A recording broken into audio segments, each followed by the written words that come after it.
dude, we're not stupid. Okay, the Ukrainians would have surrendered in 2 seconds had we not gotten involved.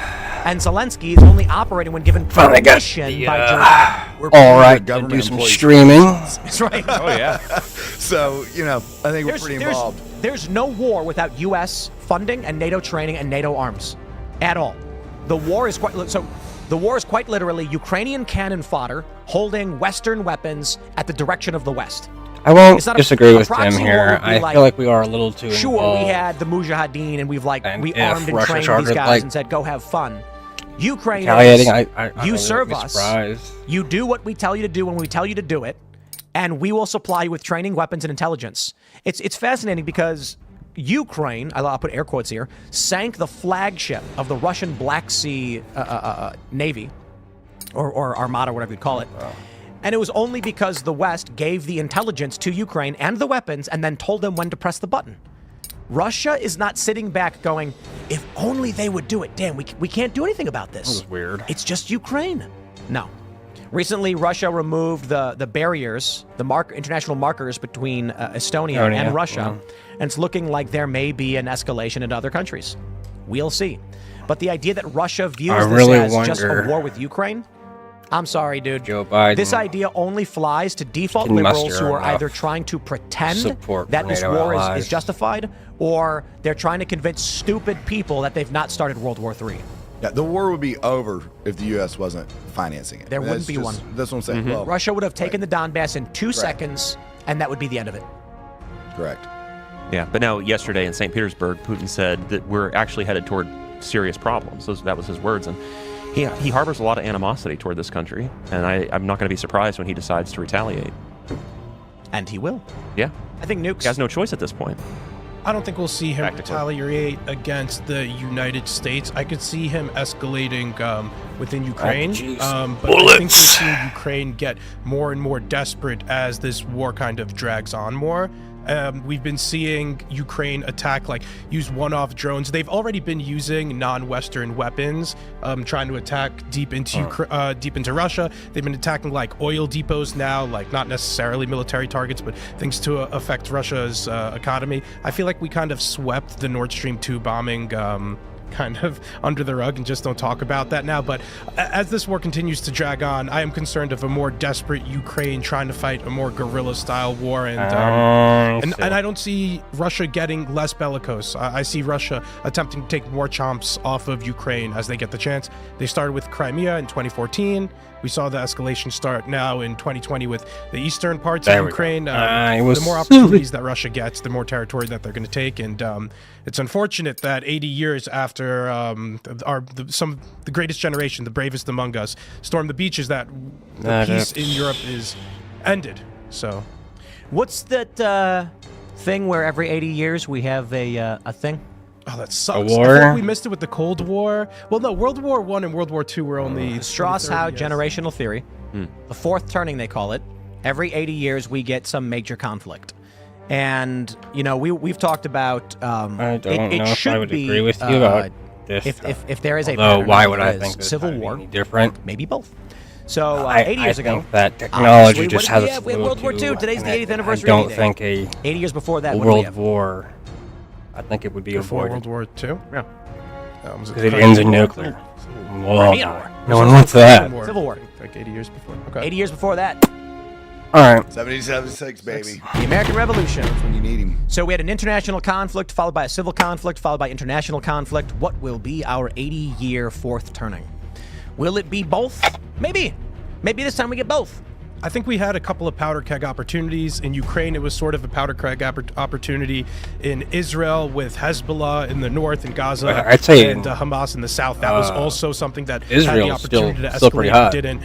Now I fear we're going to see something in the Pacific with China getting more bellicose, the communists over there trying to take over Taiwan, which hopefully we won't see, but many in our government are scared of us coming across. I think Taiwan we would definitely. So I think that might be seed the real on, or maybe I'm just hoping where America actually gets involved. Not that America isn't involved in Ukraine or in the Middle East, but we might be more likely to be boots on the ground in Taiwan and the Pacific than we would be for Ukraine or the Middle East. So, man, depending on how conspiratorial you want to get, there's varying degrees of they want this war to go ham. They want it to escalate as dramatically as possible.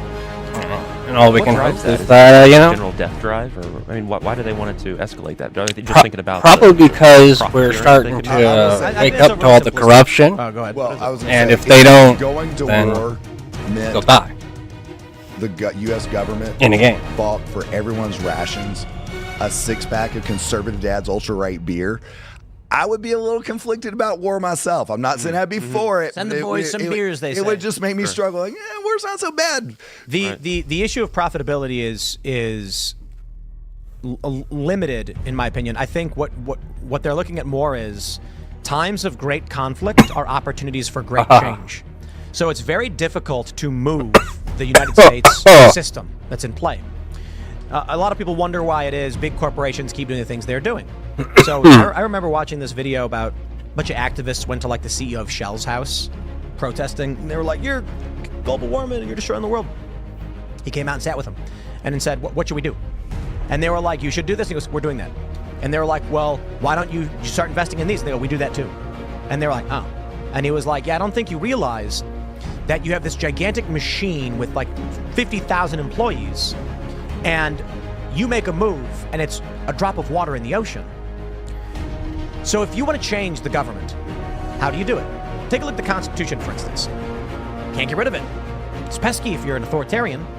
Civil war gets rid of it. You stage a civil war, you can overhaul the government overnight and completely change the honestly, what would happen if Civil War? It was an overtly federalist system with a weak federal government, and then after the Civil War, it was a entity that the states what if it ended up being at the behest of. China goes for Civil War, the federal government served the states. After the Civil War, the states served the federal government. If there is a drive for international conflict, it is likely after.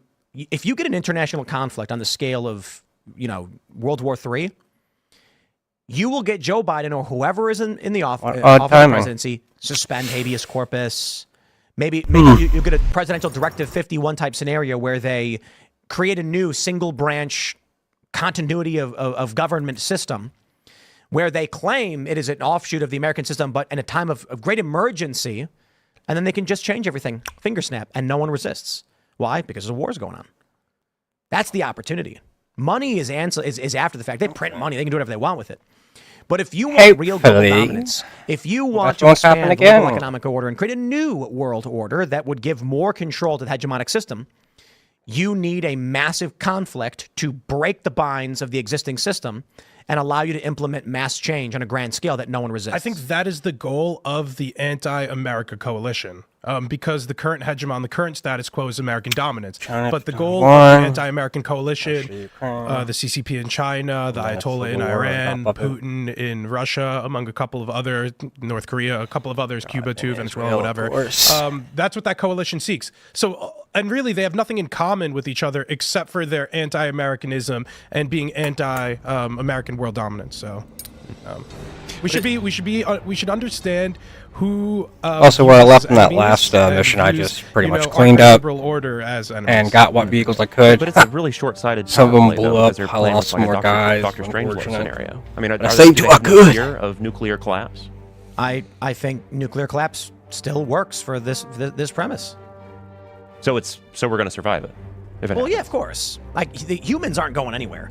And that's why I say people are like, "Oh, it's so black-pilled." I'm like, what does that mean, black-pilled, right now in this context? Like, if the United States government were to collapse, humanity survives. The fall of empire doesn't mean humanity ceases to exist. And I know that people listening to this are resourceful, smart people who are going to be able to figure it out.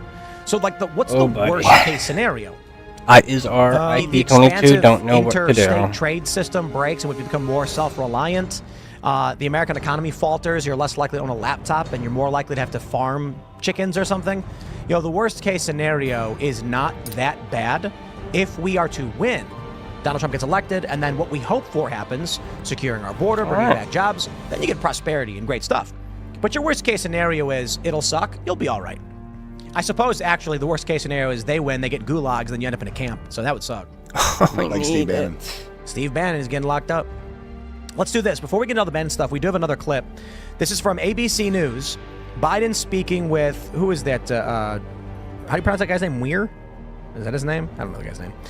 RNC Research. Are American weapons being used right now inside of Russia? Biden, yes. It is not. It is not the use of American weapons in Russia that has me concerned. Certainly it does concern me. But I would like to play this video for you, and I want you to listen. I know for years you resisted the idea of American weapons being used for any sort of direct strike inside Russia. But we did witness this shift in recent days, authorizing American weapons for limited direct strikes. Are American weapons being used right now inside Russia? They're authorized to be used in proximity to the border. We're not authorizing strikes 200 miles into Russia. The fact that she would phrase it as we aren't authorizing or we are authorizing literally makes it sound like the mumbling and kind of we are the inability to speak without gasping for air. All right, we're not authorizing. We're firing rounds. The body language is not. The dude's gone. He is gone. Look. It's kind of wild. I was talking to somebody who was like 50, skateboarder, and he was saying he's like, man, he's like, I can feel the breakdown now. Like every day, it's like more and more you feel your body breaking down. I'm like, oh, that sucks. That happens when you get old. But I'm 38 about it, and like this is the first time I've ever been like, oh, my Achilles is starting to get sore because I didn't stretch my calf enough. I was like, that's never happened before. Well, I'm 38. Like, these things start to happen. The older you get, the faster you decline. It's exponential. So into your 80s, you're 80, and you're talking like this, and I'm going to do this. You're 81. 82. Listening to Joe Biden in this, it's a combination of things that scare me. Yes, the U.S. is using weapons in Russia, but the way he said it, because Putin heard that, and he's laughing right now. The funny thing about this clip is, while it was playing, me and Chris were actually looking at each other, shaking our heads for what I presume. Unfortunately, they can't. I was shaking my head because I thought this was reword it when Russia puts it on their media. To begin with, that we were giving weapons to Ukraine and not allowing them to use them against legitimate military targets in Russia. If the Russians are staging across the Ukraine border, the Russia-Ukraine border, and about to attack Ukraine, I think it's pretty obvious that it's a legitimate military target. They're about to attack, and that's good reason to attack them. Chris, maybe you could explain while you were shaking your head. I suspect it's because it was basically what Tim was saying. It's just the pain of watching him struggle to get out the whatever trickle of words that he can manage inside Russia. They're authorized to be used in proximity. The eyes and the cringe when he starts, the wincing, the being unable to say a sentence without gasping for air. He's trying to quote. You're not allowed. They fire 200 rockets. You can tell he's thinking. He's trying to quote and remember what he's supposed to say when this question came up. Grandpa's gone, guys. He needs to be. They got to put a matlock for him. Actually, he was probably how old? He was probably in his 60s I guess he would have been in his 50s, late 40s. Yeah, that's about the time for somebody watching Matlock. When was Matlock? Was that 70s or 80s? Oh, Matlock was 80s. great. 80s. Yeah. How old was he in the 80s? He was in his 50s, late 50s, early 60s. Must have been 60s because No. It's 2024. He was in his he was 60 in 2000. Yeah, so he was in his 40s, I guess. wow. Ben Matlock was much sharper than Biden's ever been. Oh yeah, even at his worst. Yeah. Whatever the show was that he watched, Leave It to Beaver. I don't know. The dude's ancient. He was born in 30-something. Hey, my kids actually watch Leave It to Beaver, so to be fair. Nice.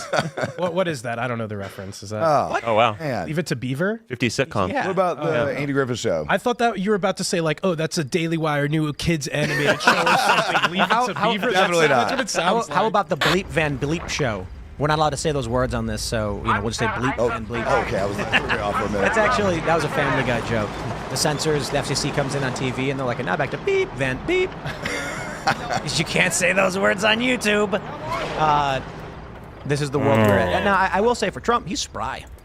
77, big difference between Donald Trump and Joe Biden, and it's unmistakable. I don't know, I was saying this before the show, I don't think Donald Trump is on uppers, but he sure acts like it. The dude's got energy. If he's not, imagine him actually on uppers. I know. Some real stuff. I don't think he is, because I saw him at the fundraiser at Mar-a-Lago. He was walking around, plainly visible, doing his thing, talking to people, shaking hands. Then he got up on stage and talked. And I was like, dude's got energy. I met him. He walks over, shakes hands. He walks over, he's talking to some women. Then he walks down. Everyone's waving. Then he's talking to members of Congress. Then he gets up to the podium and he's like, and I was like, this dude is fired up. Well, one distinction I think is worth making is that Trump has spent his entire life, for the most part, in the free market. This man has been a government official for over 50 years, for nearly 50 years, one of the two. And I think this is the result of living that long, serving in the government. I mean, his soul has just been sucked out of him, and he's got no life left behind his eyes. Delaware is Biden town. Probably the best. You know, it's been Biden town for 50 plus years. I don't know if Hunter's going to be able to get a fair trial there as a result of that, but yeah. Well, Delaware At least he got a nice rest stop with his name on it. Nice place to stop at if you're driving through Delaware, folks. You know, if we, I imagine by November, Biden, like, first of all, this debate's going to be incredible. This debate, I don't think the debate will happen. I think something's going to happen where You don't think it's going to happen? I don't think it's going to happen. So what do you think? What's the? I'm probably wrong. I don't know. I just. Like, what are they going to say? So part of me thinks the debate will happen. It has to happen. But like my soul says, dude, there's no way. He's going to come up with some excuse. You know, we had some super chats saying like, now that Trump's a felon, he's going to say, I am not gonna Yeah. grace a felons on the stage or whatever. But could you imagine? Or you know, give the dignity to a felon or whatever. Could you imagine they're going to have who's doing the debate? Who's hosting it? It's CNN, right? I think they scheduled multiple. Yeah, there's at least two. You're going to have like Caitlin Collins going to be like, She has like resting Joker face, so she's always like this. I love resting Joker face. That's awesome. Have you noticed that? Yeah, I did. She's After you pointed it out, yeah. She's just like the whole time, like. But she's going to be like, President Trump, you have talked about closing the border. Trump's going to be like, look, we got to close the border. We got to open border. We can't have it. There's too many people coming across. It's terrible what they're doing. And then she's going to say, President Biden, how would you answer? And he goes, I signed an executive order. To limit. Is that going to work for the American people? Dude. The number one issue, we pulled this up yesterday, as of May, is bad leadership, poor governance. That's clearly Joe Biden's lack of capabilities. And that's going to be too present on the debate stage. They can't do this debate. I think their perspective on it is the bar is so low for Biden right now. And the more we all talk about how declined he is mentally, cognitively, that if he is able just to get through the debate, still standing or sitting, however it may be, they're going to consider that a success. And they're going to say he was great. He was sitting there the whole time, smiling. Here's a great photograph afterwards. He's going to stand there smiling. Caitlin Collins is going to be like, Donald Trump, how would you handle Russia? And he goes, well, Russia, another very fierce country. Vladimir Putin's very smart, so we're going to have to negotiate right away and no more sending money. He's going to get this long, verbose answer. And then she's going to turn to Joe Biden and say, Joe Biden, are you opposed to an expansion of war? Yeah. Thank you, Joe Biden. Now to the next question. They're going to have to They're going to have to give him the questions in advance. They're going to have to give him preferential treatment. Not good. Because Joe Biden. That would never happen in a CNN. They would never do that. I know. I couldn't imagine CNN ever giving the answers to the questions in advance to Democrats. Yeah. Like they did that one time. Don Brazil did it. that we all know about already. And then I think she got hired by Fox News after. And Out of Brazil? Yeah. Actually, I think he's right. I think so. I could fact check that. Yeah, but I'm like 90% sure that after that, Fox News still hired her. So it's one big club, and you are not in it. It's the same club they used to beat you over the head with. That's the joke. Yeah. Part of me thinks that, with Biden's broken brain being the top issue, the debate will seal the deal for Trump support. But I think I got to imagine they got a shadow campaign plan of some sort. Like they're not just sitting around doing that behind the scenes. Unless they really have given up. I don't know. So for these smaller stories that get swept under the rug, earlier I mentioned Secretary Lloyd Austin, who didn't disclose that he needed to get a surgery to the president, allegedly. That was just swept under the rug. That's a scandal. For Donna Brazil, also allegedly leading questions to, I believe, Hillary Clinton in 2016. Following that, she served as a Fox News contributor until May 2021, and she's an ABC News contributor now. So verified liar. Like clearly a Democrat operative, but working in media and being hired by both Fox News and ABC. ABC's hosting the second debate. I want to give a quick shout out to Babylon B before we jump to the next segment.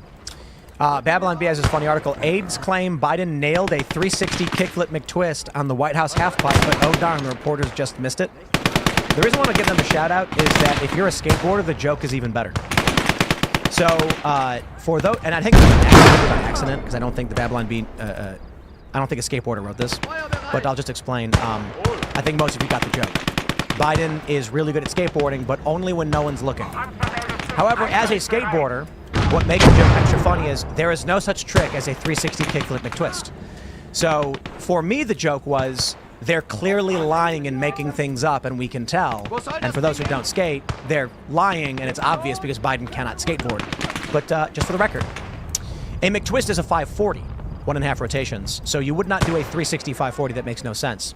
If the argument was that they meant to say a 360 kickflip followed by a McTwist, you'd probably call that like a tray flip McTwist or a 360 flip McTwist. You wouldn't say 360. As great as this skateboard thing. I just wanted to give a skateboarder shout out to Babylon.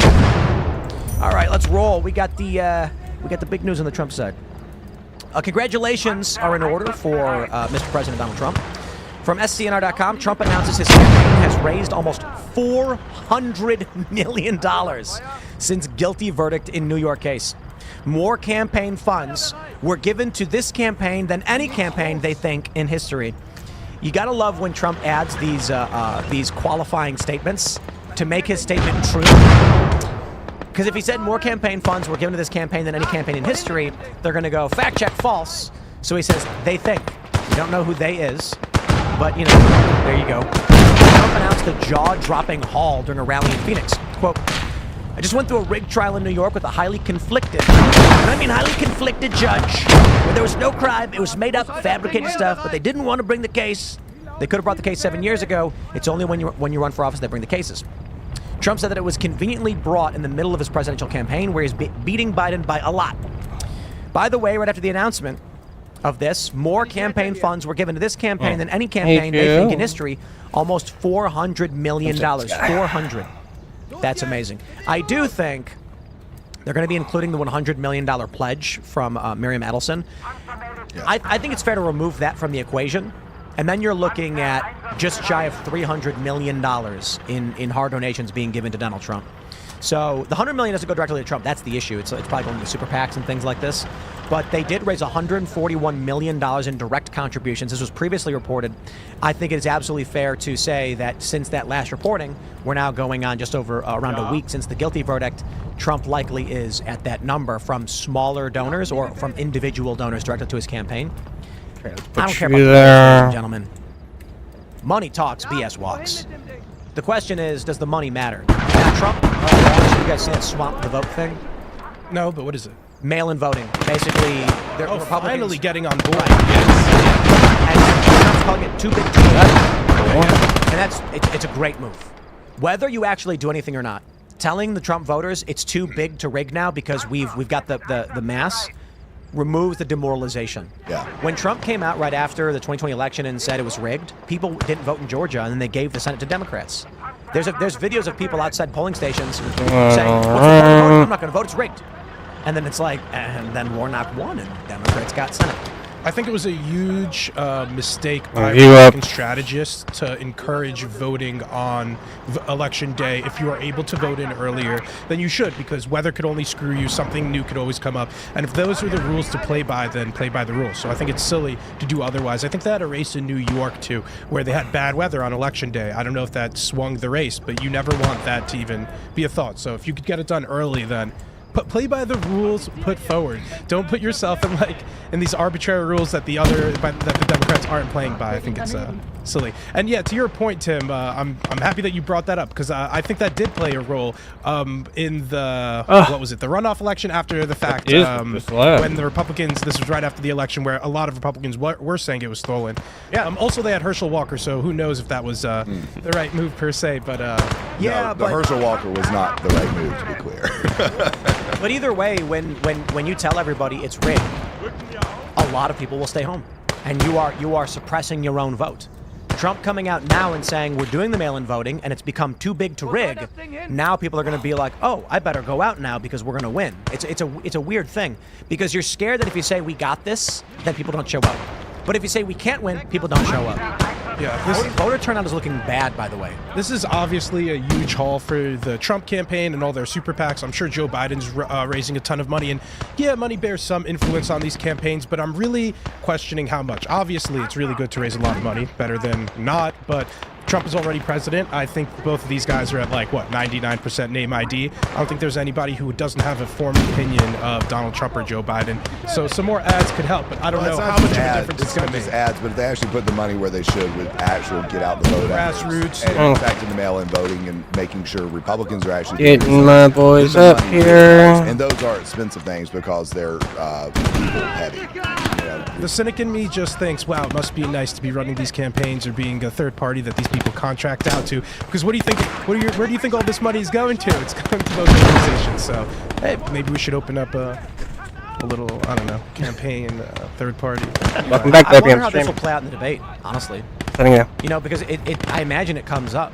Trump's going to bring it up if CNN doesn't. He's going to say, I mean, but you know, a week after this movie verdict, he brought in $400 million. What Just does putting that say some about work how the on, American honestly. people feel? What does Biden respond? okay. It's just one guy. How does Biden respond to Trump calling his son a crackhead? Too? It's like, I mean, he is. but how does Biden respond is the question. Because he's currently going through his case, the gun charge case, and then I feel like there's also tax evasion case. So I hear Biden reportedly talking about How did that stay on hidden? the phone. He sounds a little bit more. Hunter's a wild dude. Really? How, like, Trump Jr. really does personify the right. Like, Trump Jr. is this regular kind of dude. He's like a hardworking guy. You know, I always say this, like, he's a plain guy. I no disrespect him, as a compliment. He's just like, Don Jr. is just a guy. He's like a regular dude. You hung out with him, you wouldn't realize he was the son of Trump, the billionaire, and then you see Hunter, and it's like, he personifies leftist degeneracy so well. Hunter Biden is what all the anti-Trump people wish his children were, because if any of Trump's kids, which he has many more than Joe Biden does, were any sort of degenerates similar in any way to Hunter Biden, everybody would be all over them with no sympathy. Hunter Biden's getting a good amount of sympathy. What was he doing? But I don't think if Don Jr. was What was he doing? he'd get any benefit of the doubt. If you walked into like an In-N-Out, ordering like a burger, animal style fries or whatever, no one would know. Like no one would think twice. I mean, some people would, but in general, outside of it just some dude ordering a burger. Hunter Biden, like, he got obviously, but a guy like this, sunglasses, smoking. He was apparently smoking crack in public. Really? like his gun falls out. Pick it up, put it back. He's an get his everyday order. crackhead Yeah. smoking crack in public. That's how Yeah, she described him, right? Smoking crack in public. That's what the testimony was. Was that the testimony? I believe from his ex-wife. Yeah, like that's a guy you're like, kids, stay away from that man. You know what I mean? How does the pro-gun people in us feel about him getting this as a gun charge for lying about not being a drug addict? I think that's what this gun charge stemmed from, at least. You know, He said he wasn't addicted, where it was like the questionnaire to get a firearm. I think he should not be charged for it. I think it is wrong that he's being charged. The Constitution does not say. Yeah. The Second Amendment says it doesn't say unless Yeah. you're imbibing certain substances the government has deemed untoward. I don't like the idea that he's smoking crack and buying a gun. Don't get me wrong. I think if you were under the influence of crack at the time you are wielding a weapon, you should be charged, arrested, and your gun taken from you through the process. And after the due process, we can say you have surrendered your right to keep and bear arms. I didn't used to think this, but it was our good viewers who enlightened me. When I said, I don't understand why felons don't get guns your time, and we had a super chat said, your rights can be preserved through due process. You have freedom of speech, you have freedom of movement, you have freedom of assembly, but if you commit a crime, your rights can only be deprived if you get due process. You know, that's a fair point. So if Hunter Biden is a crackhead and he buys a gun, I have no problem. He should be allowed to. However, and what I'm saying is you shouldn't bar someone from buying a gun just because they're a user of a substance that is illegal. That's a different crime. If they are guilty of the crime of possession and substance abuse and things, then we can process charge, and should we find them guilty, then you take their guns away. So there is an interesting line, a thin line here that's hard to know where the limit is. It is illegal to smoke crack, to buy crack, to possess crack. So if you're a crackhead, why should you be allowed to own a gun? Fair. But if he was not inebriated at the time, I believe he would have to be charged and convicted for the crime of possessing, distributing, smoking, or otherwise, whatever the crime may be. Then he no longer can have a gun.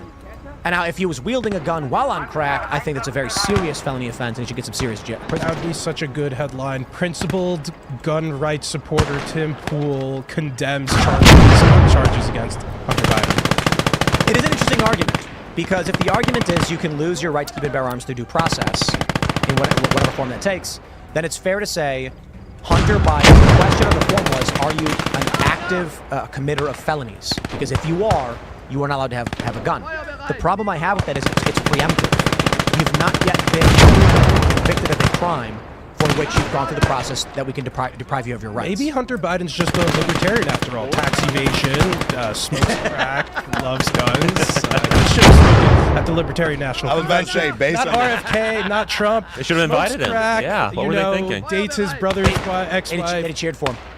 Hunter Biden. I was about to They say, would absolutely have cheered for him. yeah, based on the last convention, I think most. That'd be a nice pivot by Hunter Biden. Like, yeah, fuck it. Well, no. Libertarian now. The Mises Caucus Ron Paul libertarians have taken over the party, and they are of sound mind, but not of strong enough will to have prevented what happened at the convention. So, yeah, it's pretty embarrassing if you're a libertarian what happened at the convention, and honestly, what goes on with so much, and I'm very libertarian leaning. Like a lot of times I'll tell people I'm a very libertarian Republican in a lot of ways, but these people are making me not want to say that anymore because I don't know that people will understand what. We got him. Dude. We got him. Those Libertarian Party guys are voting for Trump now. Yep. Jeremy Kaufman, he held up a sign saying MAGA equals socialists at the convention. Then they nominate Chase Oliver, who's woke, and he was like, and then he tweets out, "I'm voting Trump." Like, dude, I think it shows how vapid the sign is. Then, I mean, if he thinks Trump's a socialist, now he's going to be voting for him after that, and I don't know. It's just, I think all it the shows libertarians are ridiculous in my opinion. I think it shows Lost the priority. party. I think it shows priority. If your concern with Trump is that yes, you like that he was somewhat anti-war, you like that he is for some things you like, but ultimately you think the bad outweighs the good, then your attitude is, I'm not voting for that guy. I haven't touched anything. I haven't gotten up at I all. mean, it's not, but they think government programs and things like that are. No, it should be in This the just means that Jeremy views the wokeness as a greater or existential threat, and Donald Trump is resisting an existential threat. How about there just you go, Mises Caucus guys. But let's jump to the story from the Post Millennial. Steve Bannon ordered to report to federal prison July 1st. Bannon said, "I stand with Trump and the Constitution." So Navarro's in prison. They put Trump's CFO in prison. Now Bannon's going to prison. Democrats have been jailing their political opposition for the past several years. I mean, you look at January 6th. That's an understatement. I mean, they're putting people in solitary. And then they're whinging online when we're like, I think we should investigate them too. They're like, oh, how dare you? I think they're going to put that 10-year-old that cut the White House lawn's grass when Trump was president. They'll probably put him in jail too at this point. Yeah, if Biden wins, they're going to be like, they're gonna culture revolution. They're gonna struggle session him. The kid's gonna come out and they're gonna be like, did you ever aid and abet President Donald Trump, the fascist? And he's gonna go, no. And they're like, is this you in the photo mowing the lawn for Trump? And he's gonna be like, yes. And they're like, so you lied. Tim, can you intro this with the charges that they're bringing against Bannon? And no, the charges have already been brought. It's contempt of Congress. Yeah. So. No, I'm sorry. 2022. He was ordered to. He was ordered. Was it 21? I think it was. I think he was convicted in 22. I think in 21 he was ordered to bring documents by October 7th and appear by the 14th.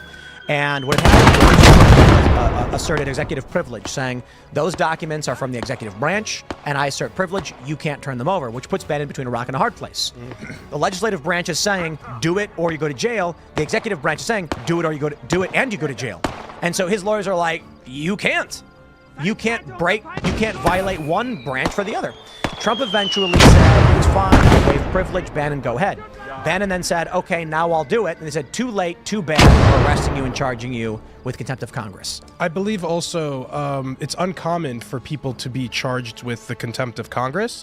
Only if you're a Republican. Only if you're a Republican. So I don't know all the details, but I believe that it's uncommon to see these guys being charged in contempt of Congress. I am glad. I think it's 4 months, by the way, that he's being sent to. It is. Yeah. I'm glad I'm not a Republican because Republicans suck. Like, Democrats are evil and Republicans are stupid. You know what I mean? Weak. It's weakness. I know. Like, I'm so jealous of the Democrats' just raw stupidity. Like, they're just really dumb and running full speed ahead, bashing their head into things as they just destroy everything. And I'm like, can we get one guy who's gonna like bang on the table a little bit or something? There's not a single DA or AG in any one of these states. That has become a major focus. Like, we win in November, that's all great, but until we take back school boards and DA's offices, we're screwed. I mean, there's 12 DAs in South Florida right now, which you used to not be able to say that, but anyway, there are, and these people to see the people that are running them. I mean, you just listen to someone like Fannie Willis talk as the DA for the largest county in Georgia. It's scary. Oh well, I mean, improprieties have resulted in the whole case against Trump being destroyed, frozen at the very least, and then when Trump wins, it won't even matter. So sometimes, you know, it's good that the Democrats are so dumb. It's frustrating because the J6 committee is clearly fake, and Republicans do nothing. They just, and I'm not saying most Republicans in Congress hate the grassroots conservatives. They will lie to you on television. They will lie at their stupid events. They'll lie at the freaking picnic. They will lie to all these people nonstop, but they absolutely despise them. I've been around these people. I've heard how they speak about them. We're like, what we got to do is satisfy the crazies. Well, I'm the crazy, you know. There are crazies out there, obviously, on both sides of the aisle, but the reality is the vast majority of people in Congress hate their base. But the reality is, it's none of us are crazy. We're regular Americans who want very normal things. You want your kids to grow safe. That's something that humans have wanted and still want everywhere. But there are predators, and the predators are getting protected. You want your kids to eat food, and the prices are going up, inflation, the economy's in shambles. You want a place to live. Rates are getting are getting higher. It's becoming harder and harder to buy a home and start a family. These are the people supporting Trump are just like, I want to be left alone and just live a normal life. And they're saying, shut up, live in the pod, eat the bugs. That is crazy. There are a bunch of crazy people in government with extreme psychotic views telling you, regular human being who wants to eat and live and sleep, that you're crazy. And they're called centrists. Yeah. Or they call themselves. Everything you see going on right now in these areas is so Soviet. The way it's being handled, all these trials, the way you see the people that are offending people on New York subways, and they're the ones that are going to jail. It's very Soviet. And the thing is, these people are communists. I know it's crazy to some, but it's not. The reality is, these people, they're so far on the other side. There has to be a reckoning. Because there used to be a time when we didn't let people be communists in this country. Now I know that could derail the conversation. Well, the laws never changed. But the issue, I suppose, is weak men make hard times. Yes. Hard times make strong men. And so I think we're now very much so in some kind of fourth turn.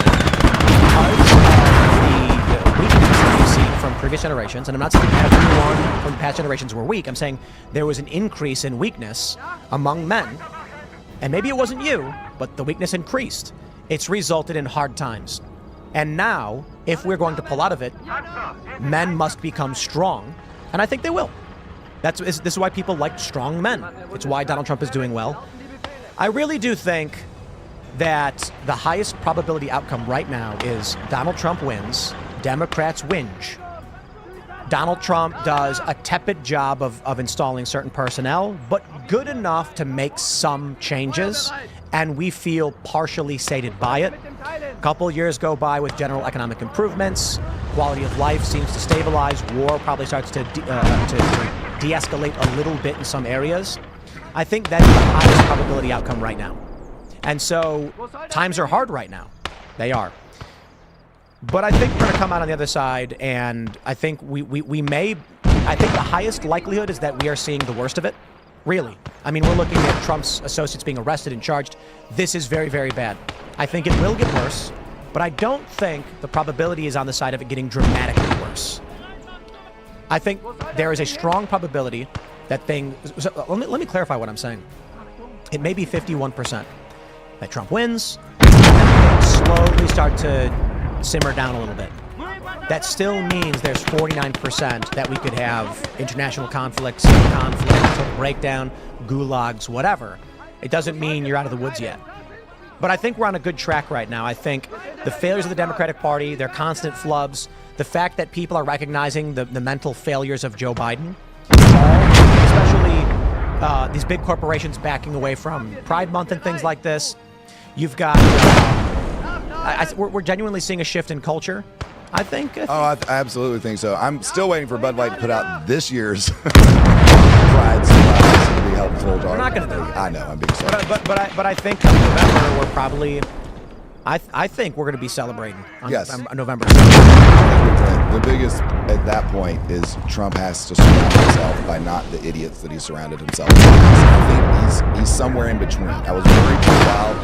Learned nothing about the people he put around him, but I do think there's signs that he has learned some of that. Now he's going to, probably go out and make, Nikki Haley VP or something. Well, everything I said, she won't be VP. I know. I'm being sarcastic. Because if I ever admitted that, I'd have to give I'd have to donate to a charity of Will Chamberlain's choice. So, we're not doing that. Is that the Nikki Haley Foundation? Hopefully, would be Will Chamberlain's choice. He tweeted a while ago that Trump would choose Nikki Haley as VP, and I responded, "There's no way that's happening." And he said, "Would you like to make a bet on it?" So, I think I offered the bet, and he said, "Give me 2-to-1 odds or something." He might have said 4-to-1, and I agreed. And I'm like, okay, if Nikki Haley is the VP, I will make a donation to a charity of your choosing. If she's not, then you'll make a donation to a charity of my choosing. He's already agreed to pay. Wow. Stand-up guy. But I said, no, we'll wait. Trump has to choose his VP before we can close this one out, and then we'll figure out what charity makes the most sense to help someone with, because it's not a real bet. It's mostly just for fun. But I don't think it will be Nikki Haley, but he will put her in the administration. She will be somewhere. I think he's already mentioned this. So I think Trump is going to disappoint but partially satiate many people. Yeah. I think that's the big disappointment that Trump will do this time around is the same one that he did last time. So in 2016, he was really running on building the wall.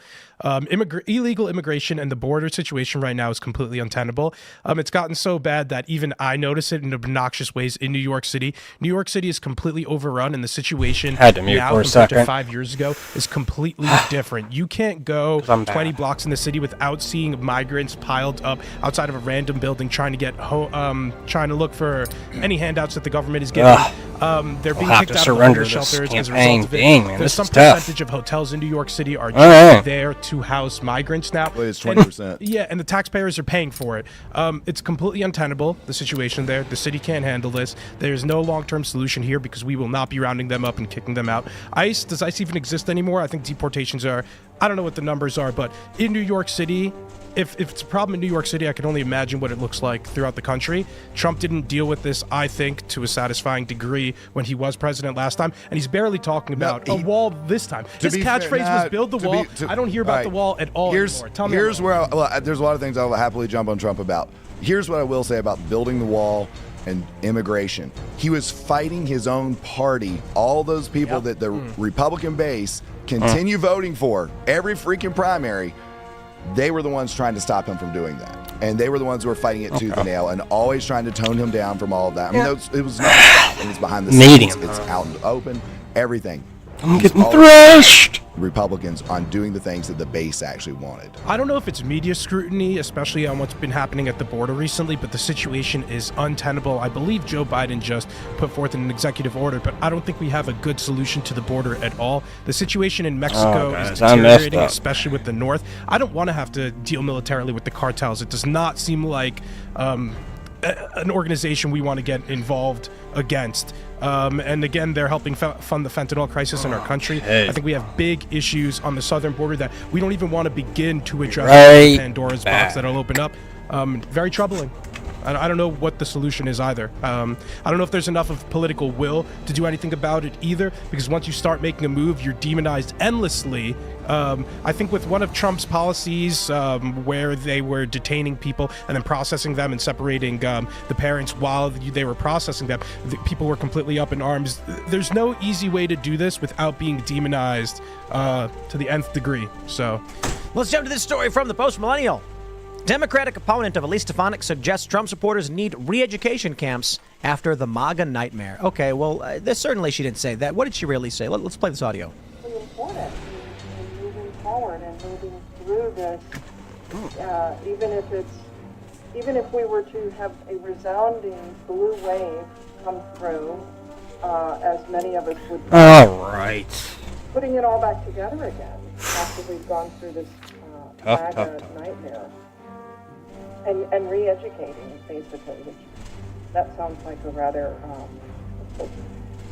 a re-education camp. I don't think we really want to call it that. I'm sure we can find another way to phrase it. Anybody else care to talk about this? Okay, so she did just say that not there's re-education camps, but she wants to soften the language. enough. Yeah, they're talking about gulags. It was never really called. I think we were corrected on this one. It wasn't called a gulag. A gulag was the department. They were just prisons. But you Good major just a second. The problem is they already have re-education camps all across this country, including in the deepest red states, and it's called public schools. Well, for re-education, Well, they're educated. like I get it. You want to call it, but The implication, of course, though, is that you, as someone, a middle American working class person who's an adult with kids, they would have to send you to a camp to undergo the same thing children are undergoing now, to align you with their fascist ideas. I think the they're sending the kids home to do that battle for them right now from school. well, that and that's just indoctrination. Man, Right. telling gotta you, homeschool I your just kids. cannot win tonight. on principle here, I don't disagree with her for the MAGA supporters' part, but maybe a re-education camp for some of the crazies or consistent criminals that we're seeing in different parts of the countries. I mean, mental. Yeah, but we could call them re-education camps. That sounds like a nicer euphemism. Still 140. In the middle like, institution. Yeah, I think we got to bring back mental institutions. definitely. Yeah, but we could call them re-education camps if it gets... Clean up the streets. They're filled with cases that could fill these mental institutions with people. Like, What was it? Mind-numbing to me. Like, you go down to Atlanta, there's people just like on the street, like, putting needles in their arms, like literally just out in the open and stuff. Was it Reagan who got rid of him? Is that what it was? That's a good It question. was Reagan? I believe Or just so. It was nodding The yes? problem is there was some really horrific abuse that actually took place. Don't think the in a lot of these mental pioneers were institutions really that, that you got know, exposed. instrumental. And I think that probably changed the appetite for it. But Well, here's an idea. one way or the other, we got to be something What in the if middle. we bring them back, and this time we don't allow journalists to go inside? Geraldo's done. I feel as though we do still have some mental institutions where people can be involuntarily admitted to, but I feel like they're not getting the right people and Jaeger's just- and not keeping the wrong people for long enough. Too much of an L. I feel like the people who we're writing tickets to and letting out immediately aren't concerned about their criminal rap sheet at all. So these are the people who won't care to get written up and sent places. No, I think if you're pooping on the side of the road and doing needles, you go to the mental institution for quite some time. Now, I don't know how that's going to affect Biden after that. That wasn't a road stage. I think Hunter Biden could run on that at the Libertarian Convention. I think that'd be popular for him. Let's see what these guys. I mean, look, someone like Hunter veteran Biden, rifles. who is driving, speeding. Can they be what I need? I think it's fine to say at this point, you get committed. Yeah. Wasn't he actually doing crack in the car at one point in a video? I I'm don't pretty sure know. that exists. I think you are right. My point is simply like, if you get to the point where you're committing very serious crimes, I'm sure most conservatives would say something like, just lock you up in jail. But that clearly isn't solving the problem. Mental I'll be right institutions, back again. Involuntary committal is probably a better approach for people who are suffering. Look, the idea of prison is our prisons are already broken. They're retribution. That we lock people in boxes because they're dangerous, and then we don't think about it. All you're doing is like if you get moldy food in the fridge and you're like, oh, I don't want this moldy food getting on my clean food, so I'm gonna throw it in a box of moldy food with other moldy food. It's like, it's gonna get real nasty in there. So we need to reform the prison system. Prisons should be rehabilitative, and they should be structured way better. They're not. I don't think a lot of these criminals, I think many of them are beyond rehabilitation. That's the issue. Rehabilitation sounds nice on paper, and I want it to be true. I want the situation to be that we could rehabilitate criminals. However, overwhelmingly, when they get released, they commit again. Most of these worst people are reoffenders. Right, but we don't have rehabilitative prisons. I don't think there is a way to rehabilitate a lot of these gang members and a lot of these criminals who are going in. And unfortunately, a lot of these drug addicts, I think, are beyond rehabilitation, is the sad truth. So certain... might be pessimistic. Certain offenders, like sex offenders, you're not going to reform. But your typical criminal can easily be reformed. The issue is most people just don't want to do it. And the answer is, we've seen this in other countries. They take their worst offenders and they put them on desolate islands. And guess what? They reform instantly. When they have to dedicate their time to survival, they fall away from, like, recidivism drops way down, and then they start focusing on gathering wood and starting fires and what they I don't know. Have you been to Atlanta? I'm pretty sure our people would just hit each other with the wood. When they take the most violent offenders and then put them on empty islands with like a bare cabin with no electricity, all the crime stops. That's violent offenders. I understand that. I think right, like so he's talking about gangs and criminals and murderers. Well, I feel like most criminals, maybe not for white collar crimes, but it's a blue collar crime. Right. So the issue is there certainly are many crimes that you can't reform people on, but the issue is what we do now is like someone robs a liquor store and we go, we're gonna lock you in a box and then set a time limit and come out later. And it's like, well, that doesn't do anything. It's a temporary. It's shoveling it under a carpet. I say, and I have no problem with this. It's due process. If we're gonna lock you in a prison, okay, well we can use private islands. You're not leaving. You're going to have to fend for yourself. When you say private islands, I guess we're not talking Rikers? No. Like the problem with Rikers is like it's a Hawaii just a somewhere. Yeah. Not Hawaii. I'm not talking about a paradise. I'm saying we're going to give you a space with the absolute bare minimum of supplies. And then you literally just do This is the move, I think. Too big. Okay. Too big of island. Too big of island. Small island. So instead of... And here's the best part is you don't need to build a massive prison complex. It's literally just like... Good luck. Are you just describing dropping other people off at Epstein Island? Too small. Too small. The idea is just right. Yeah, I was about to say. The idea is, depending on the degree of crime, you have excised yourself from society. Yes. And it would be also for a certain amount of time. I imagine the best way to do it is, because Scandinavian countries do this, and this is the model for many of these leftists. You get an island, you put a certain number of cabins on it. The cabins have the bare minimum. You say you were a violent offender. You get to go live with other violent offenders. Good luck. I think our criminals are materially different from those in Scandinavia for whatever reason. And we have a lot more of them. And we have a lot more of them for whatever reason. But that doesn't change my point. My point is, I'm not going to spend $50 million in this massive prison complex. I'm going to put you on a boat, drop you off on an island with a cabin, and we'll give you just enough food periodically. But the food comes in a big crate, drops on the shore, and you guys figure it out. So, despite me being relatively pessimistic on the recidivism rate, I think it's interesting to look at and I think there's some valid prison reforms to be had. It's interesting to look at the progressive left and seeing what they're arguing for, because these guys are just saying abolish prisons for the most part. In New York City, they're just trying to close down Rikers, like not have an alternative. They're protesting new prisons being built without an alternative. And I think that's what leads to the even worse conditions at many of these prisons, at which they complain at the lack of quality of the prisons. Not that the prison should be very high quality, but it's like, let's not fund the prisons, let's not build new ones, and then let's complain about the horrible conditions in them to give an excuse to, I guess, plead down people because we won't have somewhere to send them, or try to get more people out early because of the conditions of them.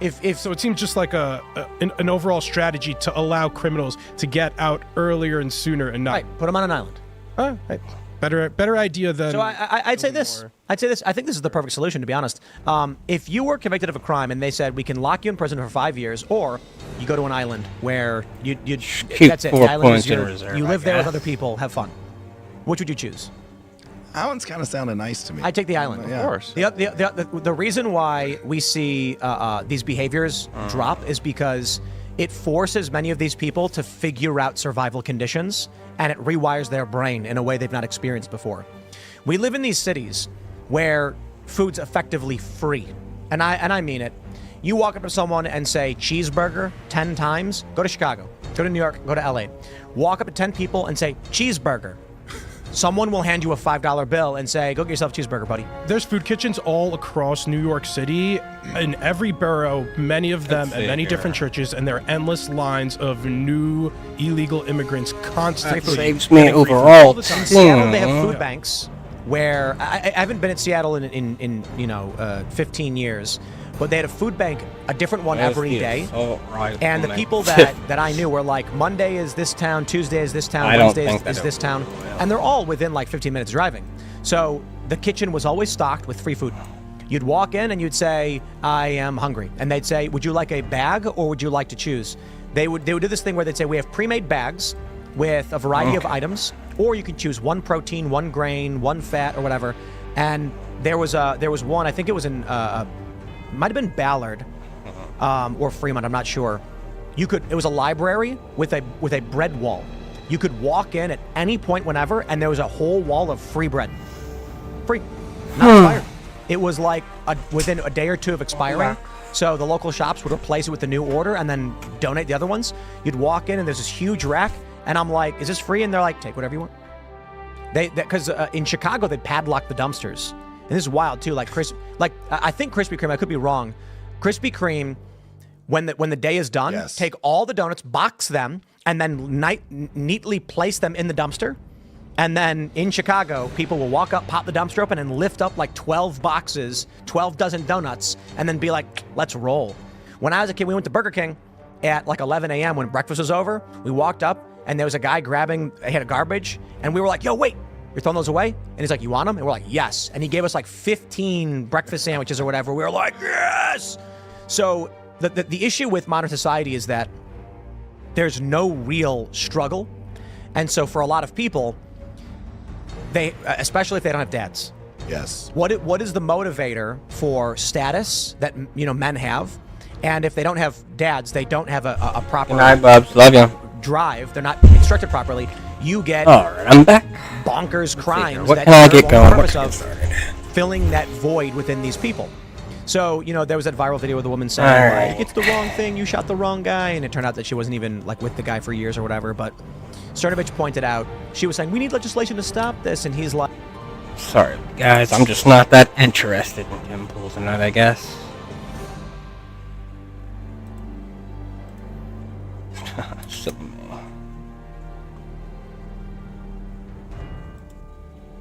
Don't know if that actually worked, but we'll see.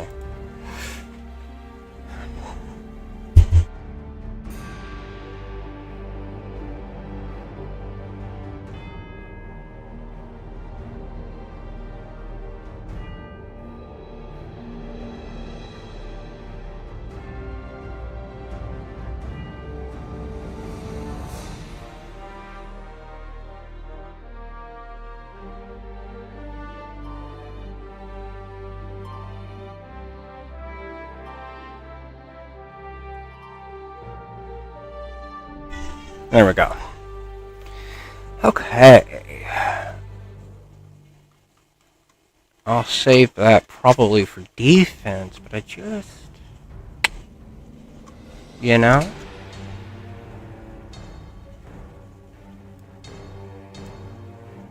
need to get better at using these.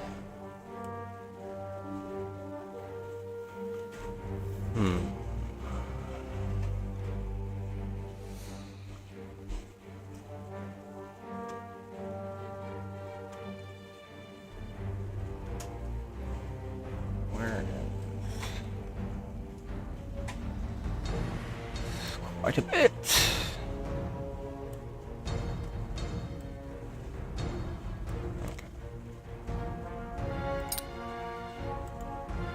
Okay. 2 with 1. That's pretty cool.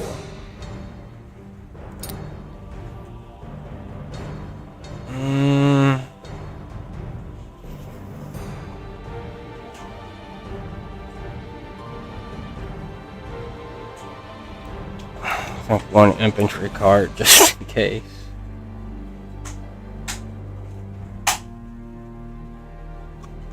Don't need a tank, bro.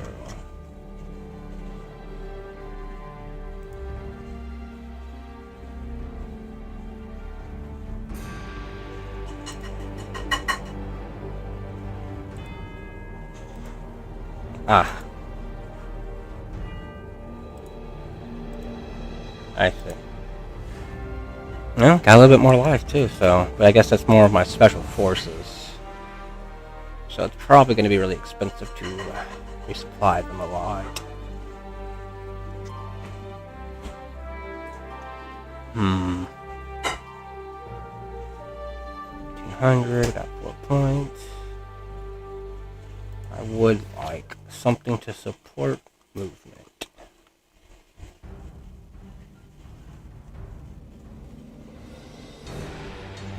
Hmm.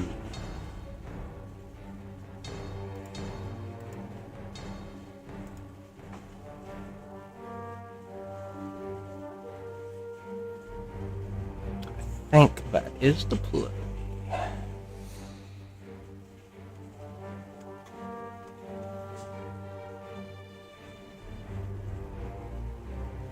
Yeah.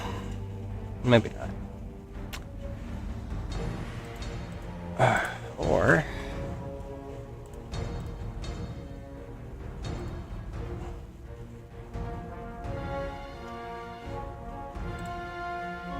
Yeah. It's just the smartest method, I think.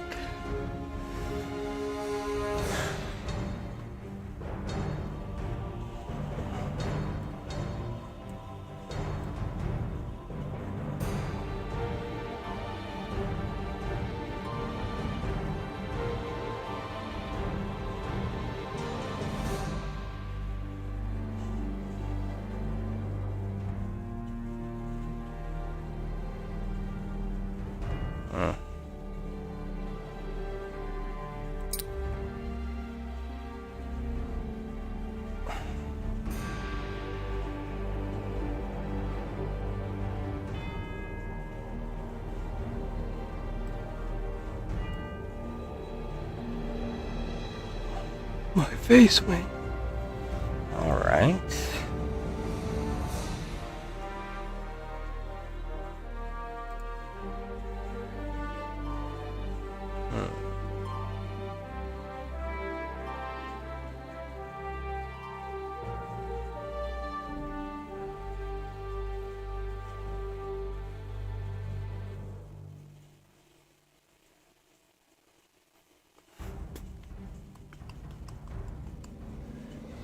Oh, these tanks take up so much capacity. I just do not know what I want to do.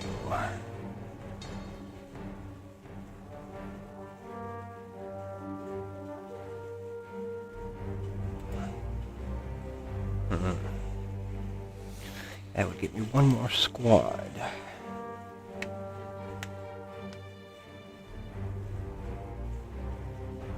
think I'll just save my points.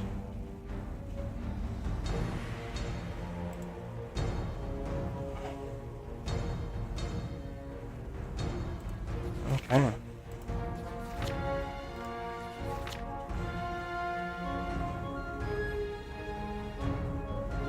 Not much information, but some information is better than none.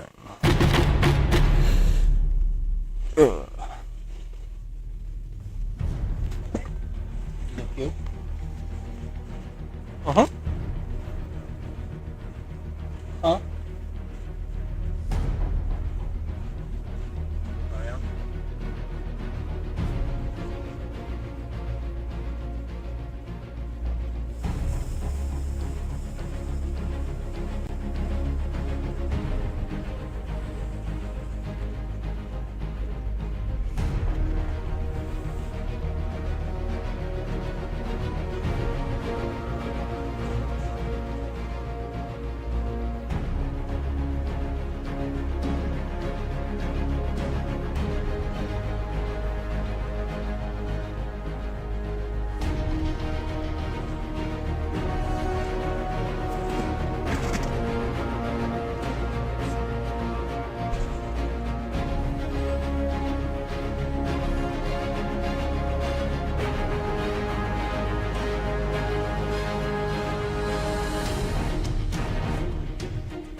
I can't. And do not do that again. What? If I'm streaming, you need to not do that.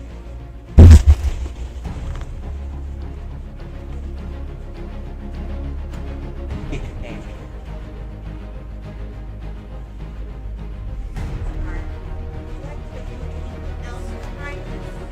Well, I'm actually. Hey, did you start that? No, my arm's broken. Start. No.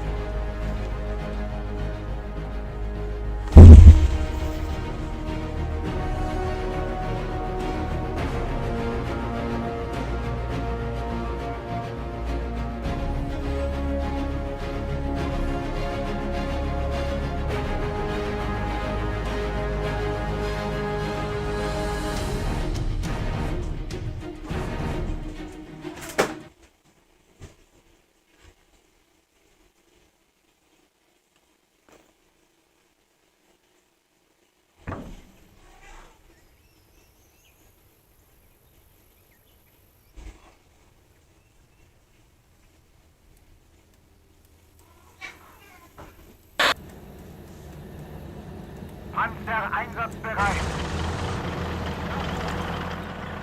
Was sollen wir tun? Alright. Sanitäter ist einsatzbereit. Na, wohin mit dem Ding? Wo sollen wir mit dem Teil? Sanitäter hier. Wo werde ich gebraucht? Jawohl.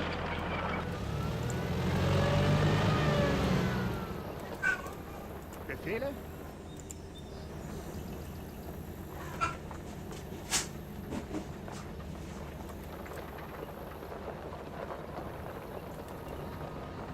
Wo soll das Ding hin? Wann geht's los? Panzer, wir sind einsatzbereit. Right. Wie lauten die Befehle? Panzer erwartet Ihre Befehle.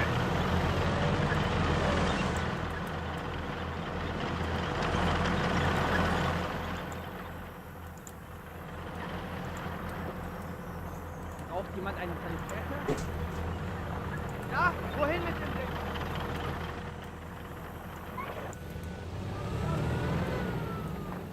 Jawohl.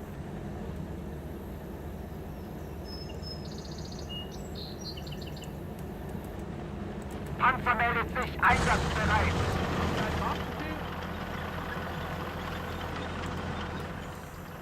Rücken wir aus?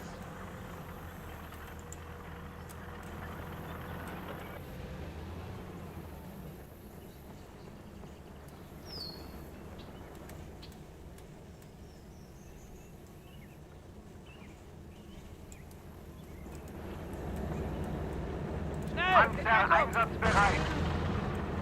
Panzer, wir sind einsatzbereit.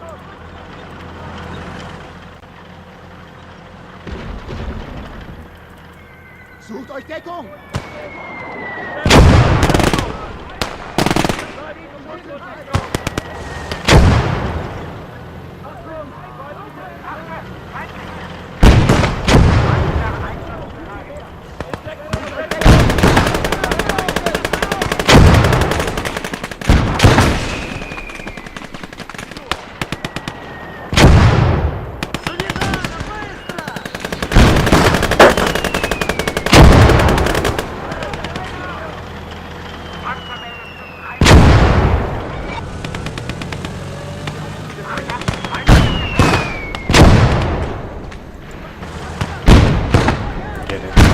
Move in.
German.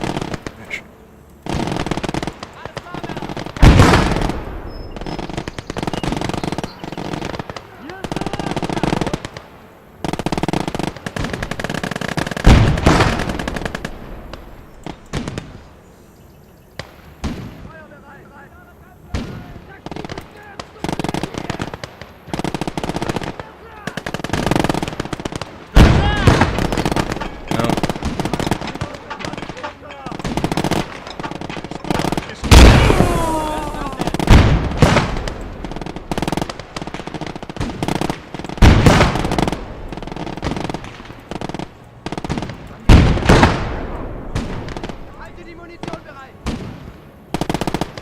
Verdammt!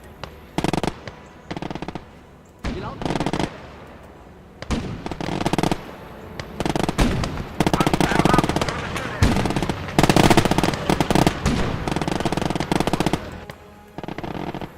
Sanitäter ist einsatzbereit. Sanitäter bereit. Wie lauten die Befehle?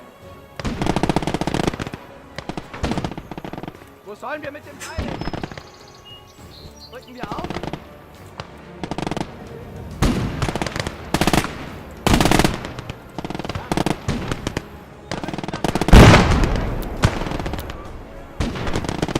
Wo soll das Ding hin?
Of course you do it right in front of it like that.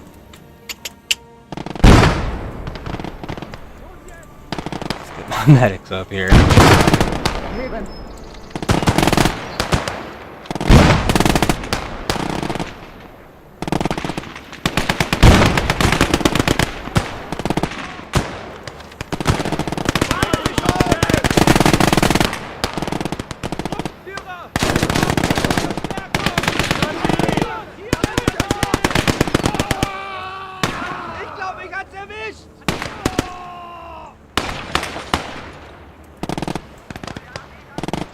Geht's los?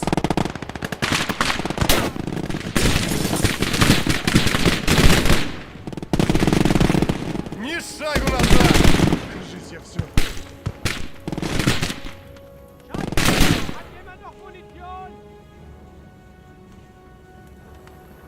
Sani, ich brauche Hilfe!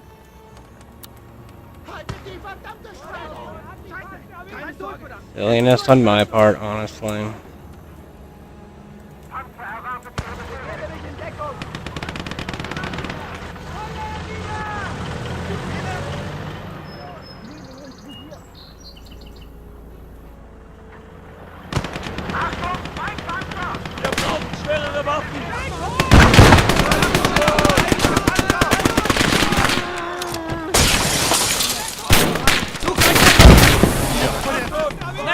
Deckung!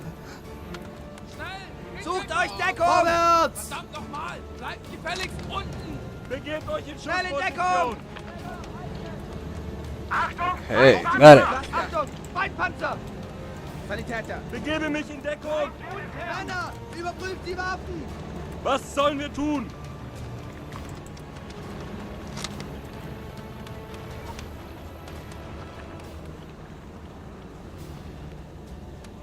Unterdrückungsfeuer! Bleibt in Schussposition! Begebe mich in Deckung! Schnell! In Deckung! Perfect. Der muss sofort ins Lazarett! Schnell in Deckung! Wird gebraucht!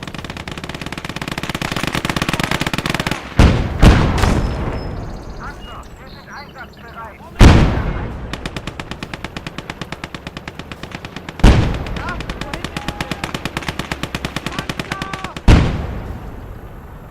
Dann packt man Yep, that's right. Hey, when that happens.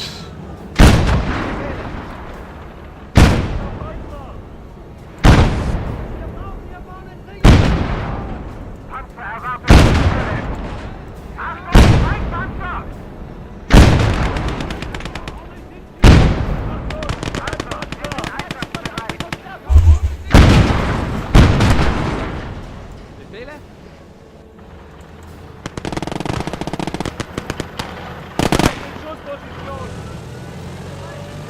Panzer meldet sich einsatzbereit. Panzer einsatzbereit. Panzer erwartet Ihre Befehle. Panzer, wir sind einsatzbereit.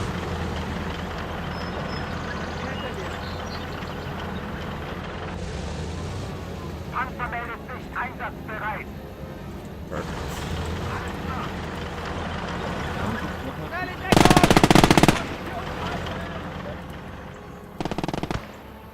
Was sollen wir tun? Achtung, Feindpanzer! Wo kommt der denn her? Was sollen wir tun?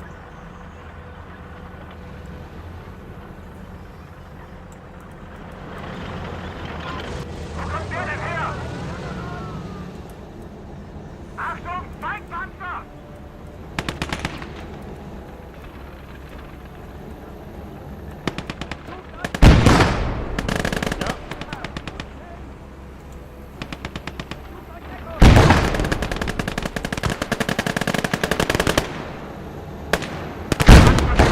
Einsatzbereit. Wo kommt der denn her?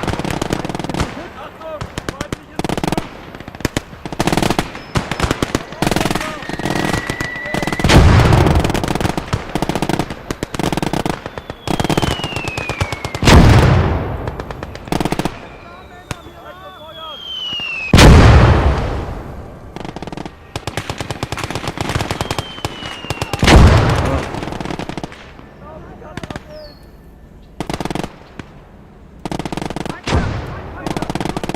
Panzer einsatzbereit.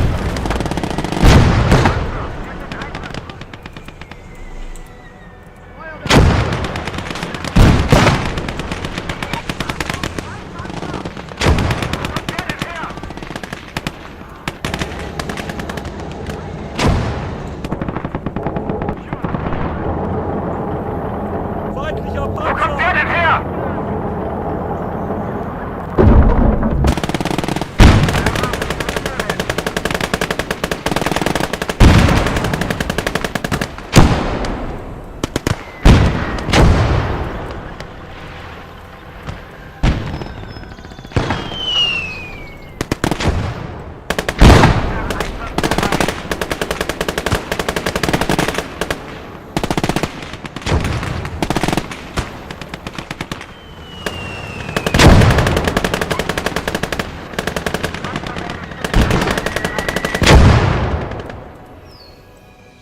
Dude.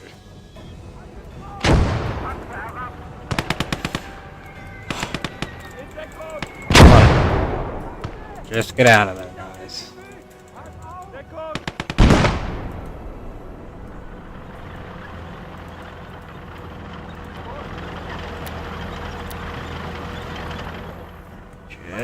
Let's get out of there. Okay, medics. Time for some miracles. I need a hero.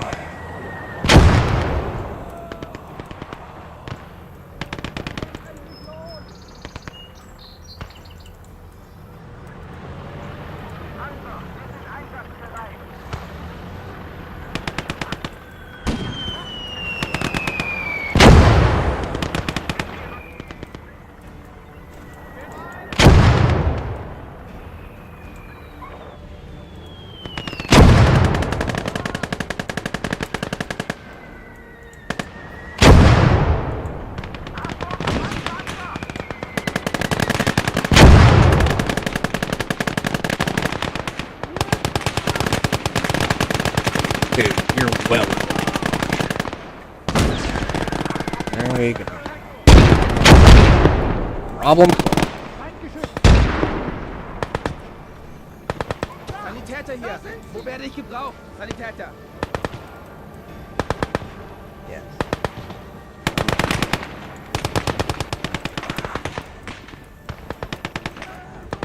That's right, he died. Bravely sacrificing himself.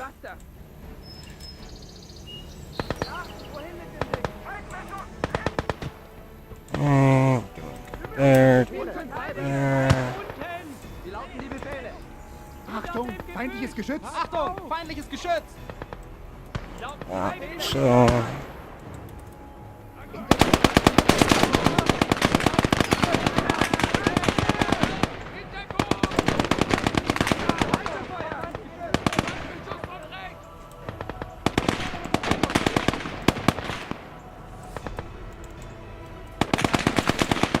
Oh.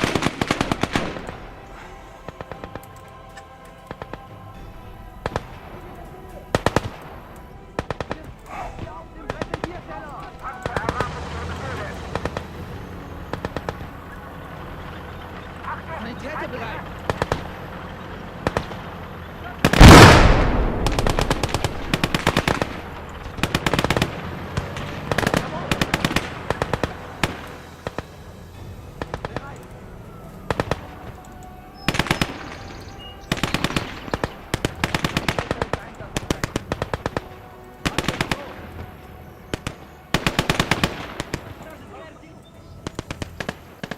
Medics. More medics. I know I have them somewhere. Where there? Fool.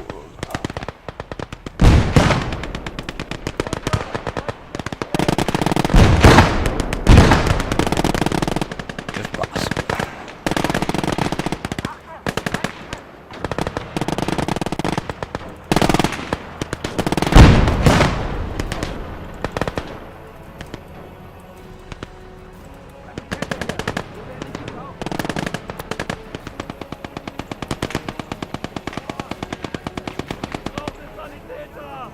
Alright, if I get this house, I think I've got this pretty much locked down.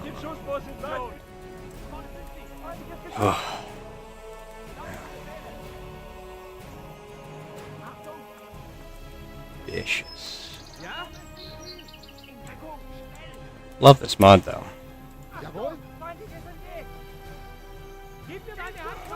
Ich begebe mich in Deckung!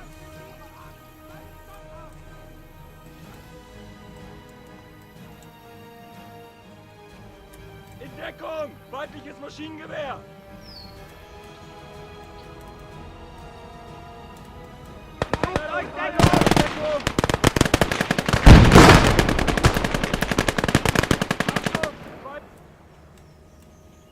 Geht's los?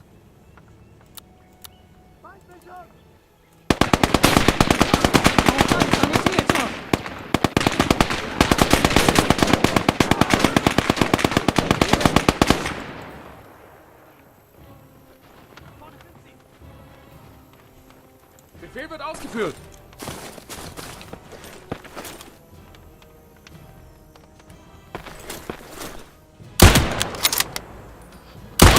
Kommt ruhig her! There we go. I love how you can just take control of soldiers in this game. Mann, hab ich Hunger.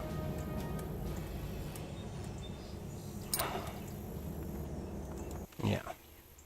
Wo sollen wir mit Definitely dem getting Teilen? those. Sadly, I can't capture the emplacements. I wonder if I get most experience. I have to know. Haben wir einen Marschbefehl?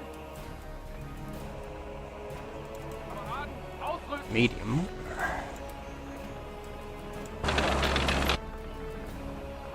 Wo sollen wir mit dem Teil hin? Sucht euch Deckung!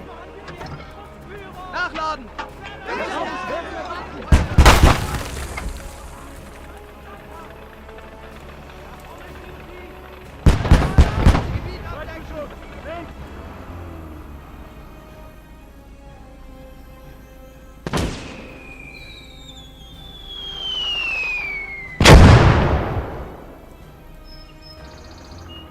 Wie lauten die Befehle?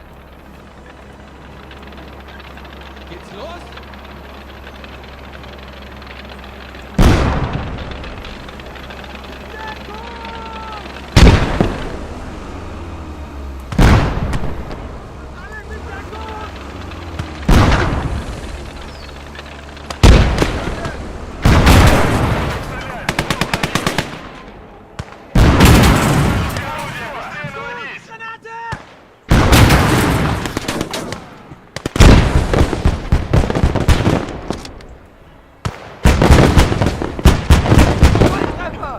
Sure is great to have this insta-win. Los, los, los! Weitere Bewegung! Südwesten!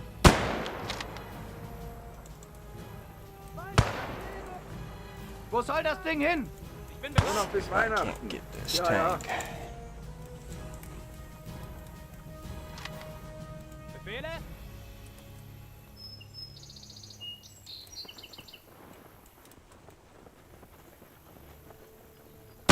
Alles klar, Männer! Nehme ihn ins Visier! Wir rücken auf! Zu Verdeckung! Wir müssen das Gebiet verteidigen! Wir sitzen hier wie auf dem Präsentierteller! Wie lauten die Befehle? Ah, get you there. You.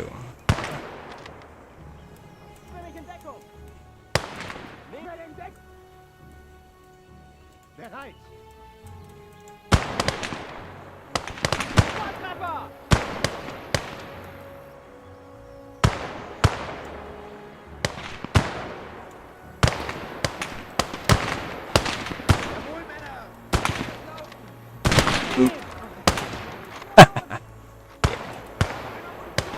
Turning into convicts, huh?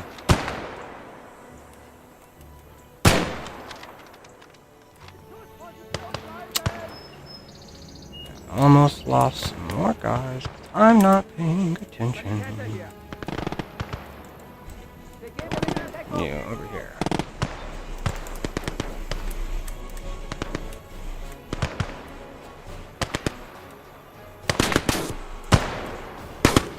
Rücken wir aus!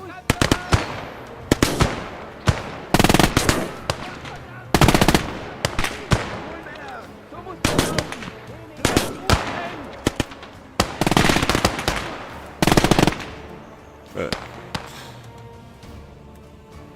Wir müssen das Gebiet halten! both of those up.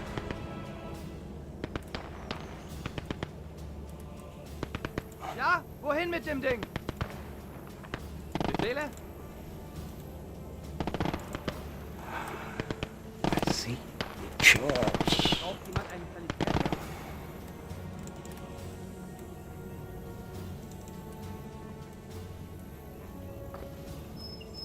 Anything I can say is win here.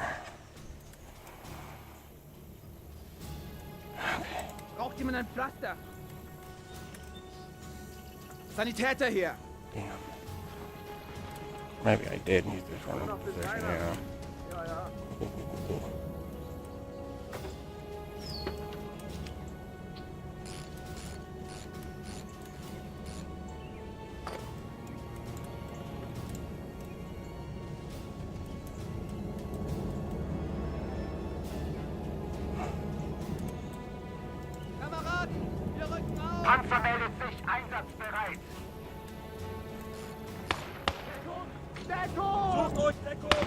Wie lauten die Befehle?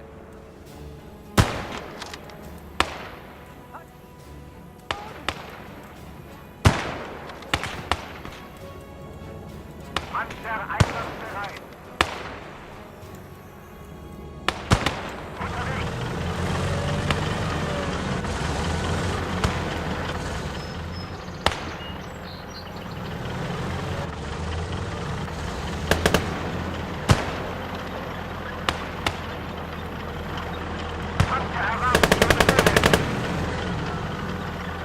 Hey, get down. Down. Ja?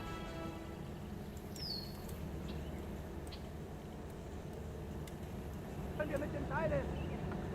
Befehle? Get my guys with no ammo, put them in the tanks. Oh, almost did this one acceptably. Rücken wir aus? Alright, let's see here. Move forward. Go there. Meine Kräfte bereit. Let's see here.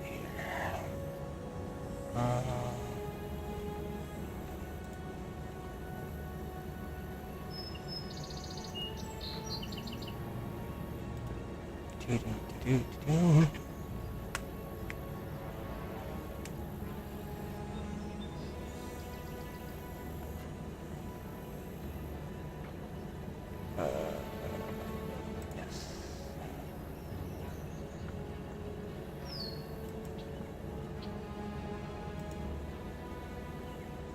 Just fixing some stuff up. Fixing some stuff up. Okay, can I edit? Can. Awesome.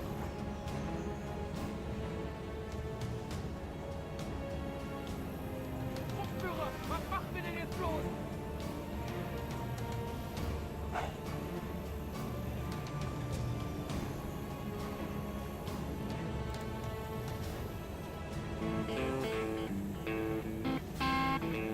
Let's see here.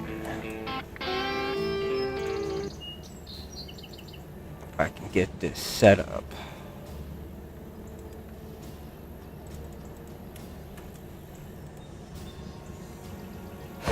What the science is showing us is the universe appears to be alive, it appears to be conscious. There we go. All right. 1. A conversation, maybe a debate with one of the most prominent streamers on the left, Destiny. 2. The New York hush money trial against Donald Trump, the biggest campaign advertisement in history. But for Joe Biden or Donald Trump. And 3, now #1 overall pick in the WNBA draft, Caitlin Clark's salary has been revealed. Just over $300,000 over 4 years. That's left people like Pittsburgh Steelers quarterback Russell Wilson saying these ladies deserve more. But does Russell Wilson understand economics? Plot twist. No. It is the Will Kane Show, streaming live at foxnews.com, on the Fox News YouTube channel, the Fox News Facebook page, and always on demand, wherever you get your audio entertainment, at Apple or Spotify. Just hit subscribe, or on YouTube, right under the live description, the text description of this live show, hit subscribe to the Will Kane Show. You can get down, for example, to the brass tacks of the Trump trial in New York City. We broke down what you need to know with law professor and Fox News legal analyst Jonathan Turley yesterday. Plus, you can get exclusive interviews like those with Dwayne "The Rock" Johnson or Tony Robbins by hitting subscribe to The Will Kane Show. Today, we have something unique, something that I would hope would be all the more common, and that is we have a conversation with someone from the left. In fact, he's one of the most prominent streamers from the left. He has almost 1 million subscribers on YouTube. He was previously incredibly successful on Twitch. He has gone viral for debates with the likes of Jordan Peterson and Ben Shapiro and Candace Owens, Piers Morgan and Tommy Lahren. and he is joining us today here on The Will Kane Show. So let's get started with story number 1. Okay. Stephen Bunnell II, otherwise known as Destiny, is joining us now on The Will Kane Show. There's already a comment from someone named Pembroke here asking or saying, oh my God, Destiny at Fox News. That was not on my Apocalypse bingo card. So, Destiny, welcome to Fox News. Hey, thanks for having me. How does it feel to be in the belly of the beast? You made it all the way to New York City, and you walked into 1211 Avenue of the Americas. You made it to the 15th floor, and you're sitting in a studio at Fox.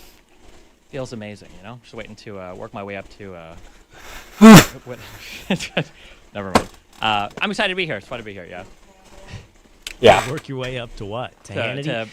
Work your bigger, way up to Newsmax? What do you want to say? I was going to say to Sean Hannity, but I don't even know who works here. Because I know Bill O'Reilly isn't here and everything, and I don't watch cable news much anymore, so I'm not sure. Oh. But whoever is well, listen, I don't know where this is going to go, and that's fine. I'm happy to see exactly where our conversation goes today. We'll talk about some of the news of the day. We'll talk about Donald Trump's trial in New York City. But let me just start with this, man. Tell me about yourself. Like, you have really risen. I think it would be unfair to say over the past couple of months, because over a decade now you've been successful streaming on various platforms. So, what is it about you that is so willing and interested in talking to people like me? You're willing to engage and debate, where so much of the attitude on the left is you shouldn't platform people that disagree with you. You shouldn't debate because it gives credence to opinions that I would assume, at least in some cases, you and I will have very big disagreement, and you may even find abhorrent. So why are you so interested in debate? I think there's 3 big reasons. I think the first one is that I grew up very conservative, and I come from like a debater-type family. My mom is Cuban, and that whole half of my family are very much into shouting matches and screaming at each other, and afterwards we're always cool, but that's just always been that kind of household orientation. And then growing up conservative has kind of given me a lot of insight into what a lot of conservative people think. It's not like, they just hate ordinary people, or, they hate women because of abortion, or they hate black people because of opposition to BLM or whatever. It lets me understand the opposing view a little bit more so I can counter it better. Second reason is because I came up in a very kind of brutal online era where the people online were incredibly mean to each other. So that kind of gave me the ability to talk to people in a very rough way. And I would say around 2016 on the internet, most of the online political conversation was either like Ben Shapiro, just don't care about your feelings types, or like very soft people on there who didn't want to have adversarial conversations. So I had an advantage there. And then the third thing is I have a really strong commitment, I think, to a lot of its core democratic, liberalism ideas, speech and debate and marketplace of ideas and all that. Well, let's start with number 3. I believe you that you have a very strong commitment to free speech, and that being not just a fundamental principle of the left, but one would hope and one would think a fundamental principle of America. But it is one that seems to have been betrayed on the left. I mean, there's been an open embrace of censorship, and as we just talked about, even as at a more abstract level, just an unwillingness to hear from points of view that you disagree with, much less interact with them. What do you think's happened to the left when it comes to free speech? I think that anytime somebody gets a lot of area, freedom of speech becomes one of those things that can be used to challenge. Straight 7, huh? Kind of Well, like it. I think that freedom of speech is a thing that you have to protect for the unpopular side, obviously, because the popular side doesn't need those protections. People are going to challenge it anyway. So whether we're talking the left and kind of the hold that they have on a lot of culture, or whether we're talking about Trump when he's the president and he wants to, sue media because of like what they say about him. I think that whenever people have a lot of power in a particular area, freedom of speech becomes a very threatening concept to them and that power, so they kind of want to stifle it as much as possible. I totally agree. I don't think that either side ideologically has shown a historical consistency to the principle of free speech. It just so happens to be that the left controls almost all the mechanisms of power, certainly behind the scenes, and with that comes the protection of censorship. I would draw a distinction between Donald Trump suggesting he would sue the media in the case of defamation. It's probably impossible for Donald Trump to prove a defamation case. I mean, he's such a public figure. But I would think he'd have a legitimate claim in many, many cases about openly malicious and false statements towards him. I would distinguish that from, the government looking to impose upon private companies censorship when it comes to COVID or a quote-unquote election denial or whatever it may be. Those are two different approaches to censorship. Yeah, I agree, but I'm not aware of any time the government imposed on social media that they said they had to censor something. I think a lot of social media companies, I think in good faith, were trying to figure out how to navigate certain information environments, we'll say, where there's a lot of conflicting information coming out from a lot of different sources, and people are trying to figure out what is their responsibility to society, what are the ways that they can conduct themselves to keep people safe and healthy while still respecting like user-generated content and everything else. So I think COVID was genuinely a very challenging time for people figuring out what it is they wanted to support or what they believed in or the types of values they should uphold, and then how that was competing against things like concerns over public health and whatnot. But you don't think, Destiny, for example, what was revealed from guys like Matt Taibbi in the Twitter files, that the government leaning through the FBI and other mechanisms, leaning heavily on social media companies, Twitter for one, but we can also know that it was Facebook and others, to take down content. You don't think that crosses a First Amendment barrier of the government interfering with free speech? From what I saw, no. I highly encourage people to read the Twitter files if they actually think that, but I didn't see anything like that. There were times when the FBI, Twitter was working a lot with the FBI, for instance, in saying, oh, do you think there are spam accounts? Do you think there are bad accounts? But there were times when the FBI was submitting like over 100,000 accounts that they had flagged as being malicious or bots or Chinese or whatever. I don't think they banned any of them. So it didn't seem like if Twitter didn't comply with the FBI, it didn't seem like it was a whole bunch of pressure there. It was more just the FBI saying like, hey, this might be a thing, check it out.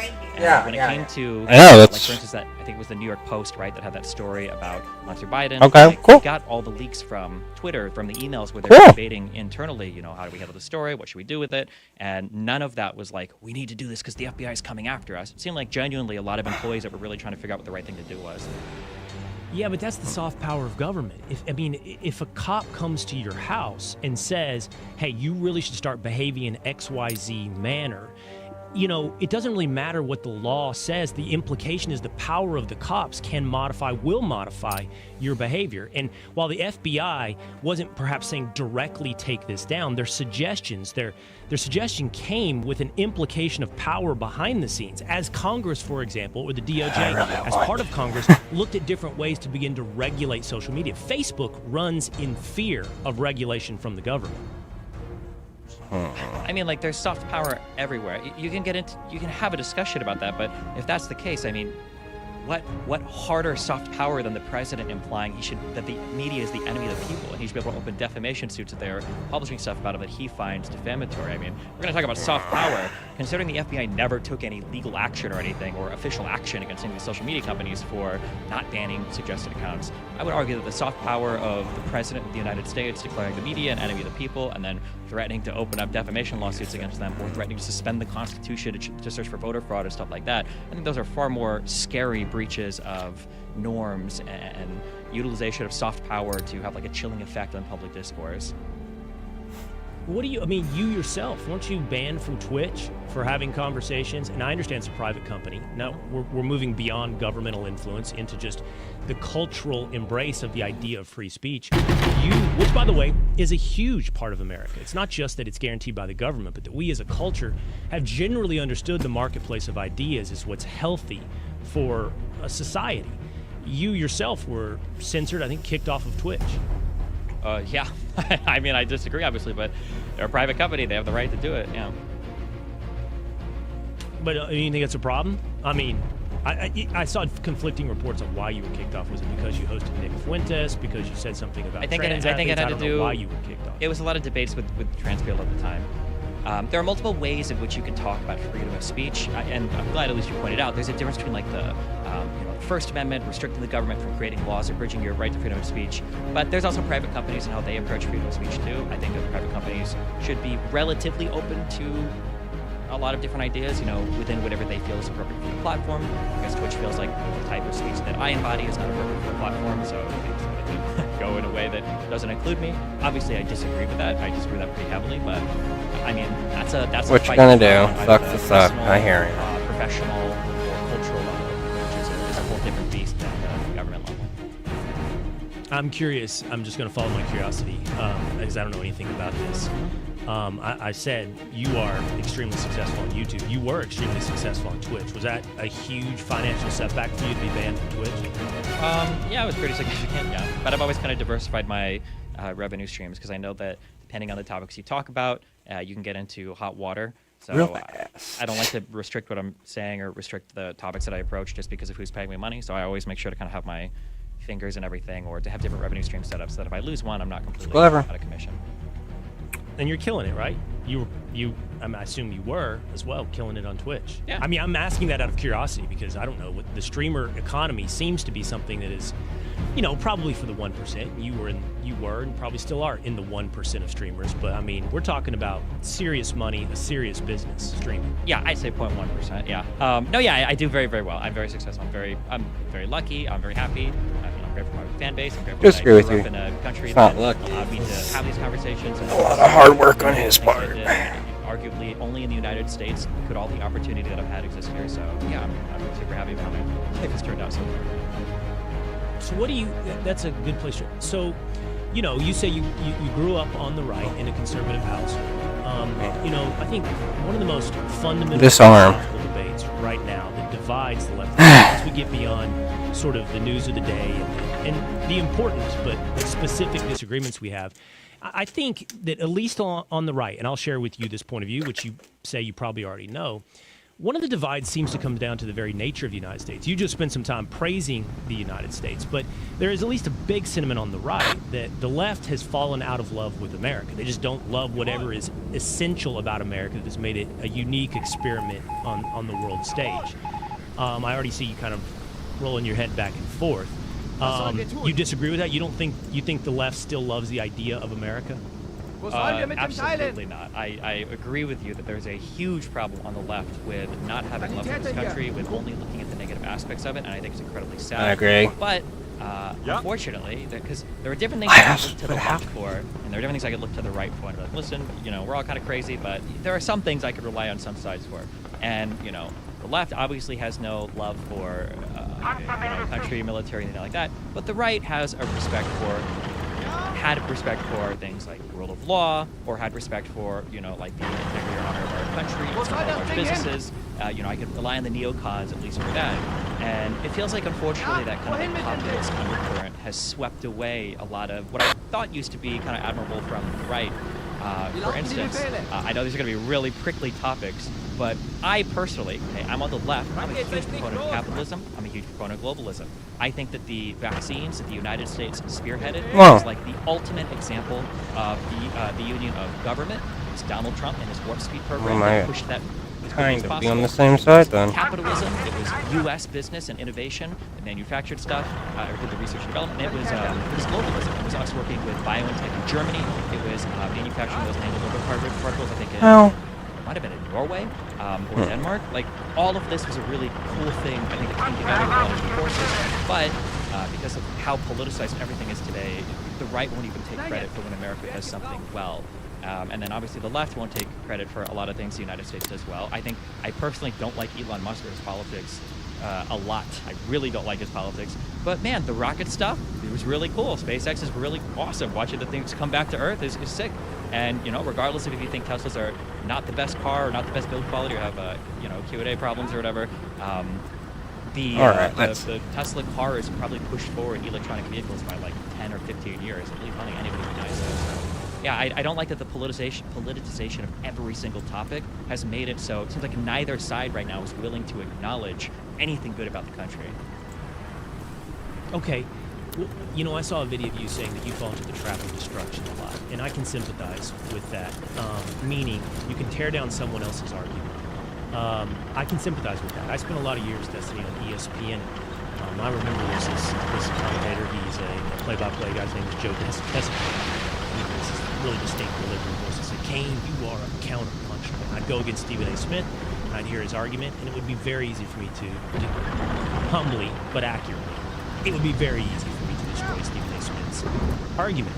But that's different than making a positive argument that is looking for a solution, or just one that is one that forwards a case without looking to tear down someone else's.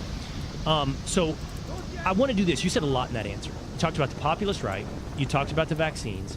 You talked about the private industry, and you talked about the left. I want to see if we can dig into all of this. Let's start with the left. So you said why the left. You said the left does have this underlying, I don't know, lack of love for America. Let's talk about why for a minute. To me, it's like a woman who always says that she loves you, but she fundamentally wants to change who you are. At some point, it's like, well, do you really love me? If everything about me you want to change, what is it about me that you love? That's what I think often about the left. They have this utopic vision of the future that totally distances itself from what made America as an experiment unique. It sees America as racist, as flawed, as bigoted in every fashion, as misogynistic. And because of that, I think, the left looks constantly across waters to Europe or someplace else as some better model, with, I think, very little firsthand experience or even academic understanding of what works or doesn't work in those countries. That would be my diagnosis of why the left doesn't love America. Why do you think it doesn't love America? I think that people in general have a very hard time seeing shades of gray, and this applies to all aspects of life, not just politics, or relationships, or colleagues, whatever. And I think that America has a history of problems and issues and things that we've done poorly, things that we've done horribly, whether we're talking foreign intervention, whether we're talking domestic policy, things like slavery, pro. And I think that when you look at the messy history of the United States, and really of every single country on the planet, it's easy to look at the bad things and think that because of those bad things, everything is bad. And I feel like the left falls into that trap a lot, where when you look at the past and you see issues or problems in the past, it's hard to give credit for the things that are good, and you only fixate on the things that are bad.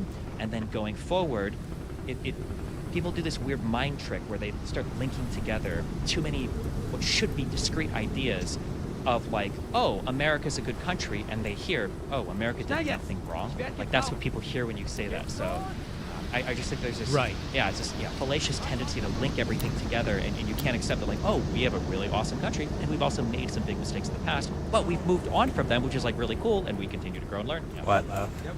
Also, by the way, that we've made mistakes in the past, and everyone acknowledges what those are, but we still remain the most successful experiment in a mass civilization in human history. I find this very similar to the racism debate. So, you know, if you take any singular particular case, I don't know, we could talk about Michael Brown or whichever one, and you start pushing back on the facts of that individual case. Well, this doesn't add up, you know, hands up, don't shoot, witness testimonies, that didn't happen. Before you know it, you're running at 100 miles an hour and somebody says, oh, you don't think racism exists. And I didn't say that. But if I push back on the specificities of one particular incident, you extrapolated it into this entire thing about what I believe about America. And I think the left has done that. They've extrapolated out our sins into an indictment of the core of the country. And by the way, with that, not understanding, kind of what I think you hinted at, every country, every experiment in human civilization has dealt with tribalism, racism, and quite honestly, slavery. Every single one. There is no perfect society that managed I agree with this guy right here. That I don't know if it's instinctual. Instinctual, you know, habit that humans have gone to at various times, but every single civilization has portrayed those mistakes and those weaknesses. So did America. The question isn't what defines us as our mistakes, but what makes us unique on the good. And I think that evidence is just overwhelming. Yeah, I would agree with that, although I think the problem we run into now is people aren't really sure. Like you brought up earlier, that people on the left don't know what made this country great. I'm not sure at the moment if anybody knows what made this country great. It feels like everything has become so political, and people are living in completely different factual realities now. You know, you bring up the Michael Brown case. There are a lot of those BLM cases where when you start to dig into the facts a little more, you're like, this is a lot less a sure thing than I was originally led to believe. But I would argue that similar stuff happens with, say, like the Trump indictments, where people have a very strong opinion about a thing, and then when you ask them questions about, like, well, do you know anything about, like, electorate slates, or do you know anything about, you know, any of the particular facts of the case, people are like, well, I didn't hear about that, or I don't believe that, or even if you're telling me that and it is reported, you know, the indictments are rigged and corrupt, and DOJ is rigged and corrupt, and I don't believe any of that except for when they indict Hunter Biden, I believe that, but when they indict Trump, that's not real. When they investigated that's not real. When they investigated Joe Biden, that was real. And I don't, like, everybody is so, the epistemic, the truth factor has become like inextricably tied to your political positions, such that people are only willing to accept political truths that, or fundamental truths that like jive with their political opinion. And I think that's a huge problem with the left and right now. We live in totally separate realities. Okay, by the way, I don't disagree with that. We live in totally separate realities. It's like we're watching the same movie screen but seeing two different movies. Which and is I'm really not gonna weird. Forget, and I am going to come back to your challenge of the populist right and your praise of the vaccine, but I'm going to stay here for a moment because you kind of opened the door to some specificities. Let's do this for a moment. Let's talk about the most recent specificity, and that's Donald Trump in New York. So, first of all, let's start broadly. Do you not believe that there is a form of lawfare taking place against Donald Trump? We should have the conversation in 6 months. Of the 4 cases against Donald Trump, I don't like the New York one. I think the other 3 are pretty strong. The 2 federal ones for sure. The Georgia one I think has a lot of merit. The New York one is what it is. I don't think it's the worst case of the world. I think that if it was against Biden, I think that if Biden was using his money during an election season to pay off somebody to, ostensibly benefit him in the election, I think that conservatives are making a really big deal about it. But yeah, I don't have like strong. Well, but the question isn't what conservatives would say on the internet. The question is whether or not the Department of Justice or the legal system, in this case the Manhattan District Attorney, would pursue the charges. And we have a one-on-one comparison. It's not Biden, it's John Edwards, who was a Democrat, who had an affair, who paid off the affair. The Federal Elections Commission and the Department of Justice looked into it and said, no, it's not there. It's not a strong case. In fact, no, they did pursue it, and they got poured out. It was immediately dismissed, which led, in this case, the DOJ and the Federal Elections Commission to look at this case with Donald Trump and go, we can't win this. This is weak. And they passed. It took a politicized DA in a politicized jurisdiction, meaning the electorate there that will make up the jury. It took that to bring misdemeanor charges that have passed the statute of limitations, charge him up to felonies, and try to get something, which he may get. He may get a very left jury to end up with the result of convicted felon Donald Trump. But that doesn't mean the case is good. It'll be one on appeal. And that leads everybody to go, with specificity to your point, understanding the facts. This is nothing but political. It's nothing but lawfare to affect an election. I mean, I wouldn't say it's nothing but political. The federal government passing us some charges that a state decided to carry is the most surprising thing in the world. Federal cases tend to be airtight. They have, isn't it like a 97% conviction rate on charges that they bring forth to people. So it's not surprising that a state might be more willing to explore something that a federal government might not. Also, in terms of turning the state charges, the misdemeanors into felonies, I mean, there is a legal process by which they do that, and that's if the misdemeanor was done in the commission of another crime, which here I think had to do with election. What crime was it? I think my understanding, I don't know, this is the only case that I've studied in depth, but my understanding is that the commingling or the utilization of like a campaign donation that doesn't get reported properly, that's essentially what the Cohen payment was. And if the bookkeeping error was done, ordinarily with the misdemeanor crime, error was done in order to hide campaign donation that went unreported. Bookkeeping error would have been done in the commission of that crime, which makes the bookkeeping crime a felony. Well, this is where I have to outsource. Sure. This is where I have to outsource some of my facts. Yesterday, said that it was. And by the way, you talked about the Fed choosing different things. Well, that's usually driven by jurisdiction. It's not the jurisdiction of a Manhattan District Attorney to look into federal election crimes, especially when the Federal Election Commission has looked into it and said, no, it hasn't even specified. You and I are talking about it. People are saying, is that what he's looking for as far as a federal election crime? But he hasn't well specified. He hasn't said what the felony is.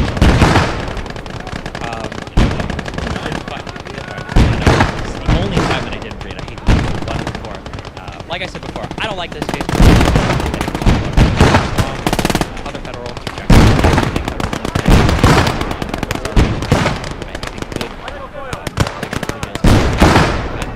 I don't know. The New York one I'm not fully sold on, but I don't know. Maybe it's the trial commences. Maybe I totally respect it. Someone says I'm not fully read in on this particular one, but I think the takeaway, if this one is so weak, it's such a good illustration that what is being done here is not a justice. And by the way, most people think the Mar-a-Lago case is the strongest, but even then, not the strongest case. The Jack Smith case, as we speak right now, the Supreme Court is hearing arguments on January 6th, defendants on the obstruction of justice law, whether or not it applies to people rioting in the Capitol. But the point is, what the Manhattan case illustrates is, none of these are pursuit of justice. They're all a pursuit to try to harm Donald Trump before an election, because polls suggest if you can say Donald Trump convicted felon, you might swing some independent voters.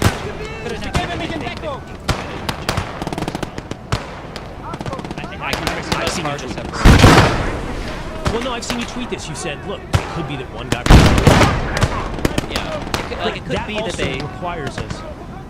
But I was going to say, it could be that there is a strong feeling from Braggs that he really does feel like Trump committed a grave error here, that, you did lie about your bookkeeping stuff, and you did do it in order to influence this election, and that's a big deal. I mean, that's a huge benefit of the doubt. It is, but here's the thing. Republicans historically have always been strong defenders of right to own. Feindliches Maschinengewehr!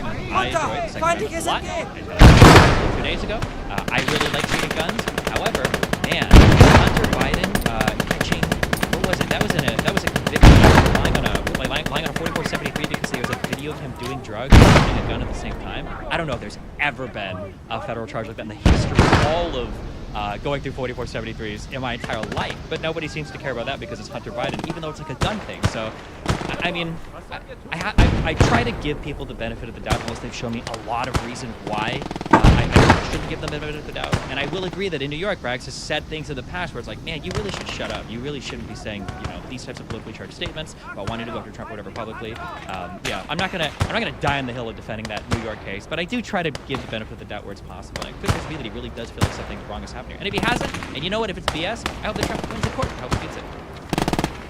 Okay, let's put a pin in this, because I think this goes back to something else I want to talk to you about at a broader level. Because my contention is that it's a symptom of the DOJ that is politicized against a single man, or better yet, I mean, even broader, I think against a certain ideology. Well, it can't be that, right? Because the DOJ said they...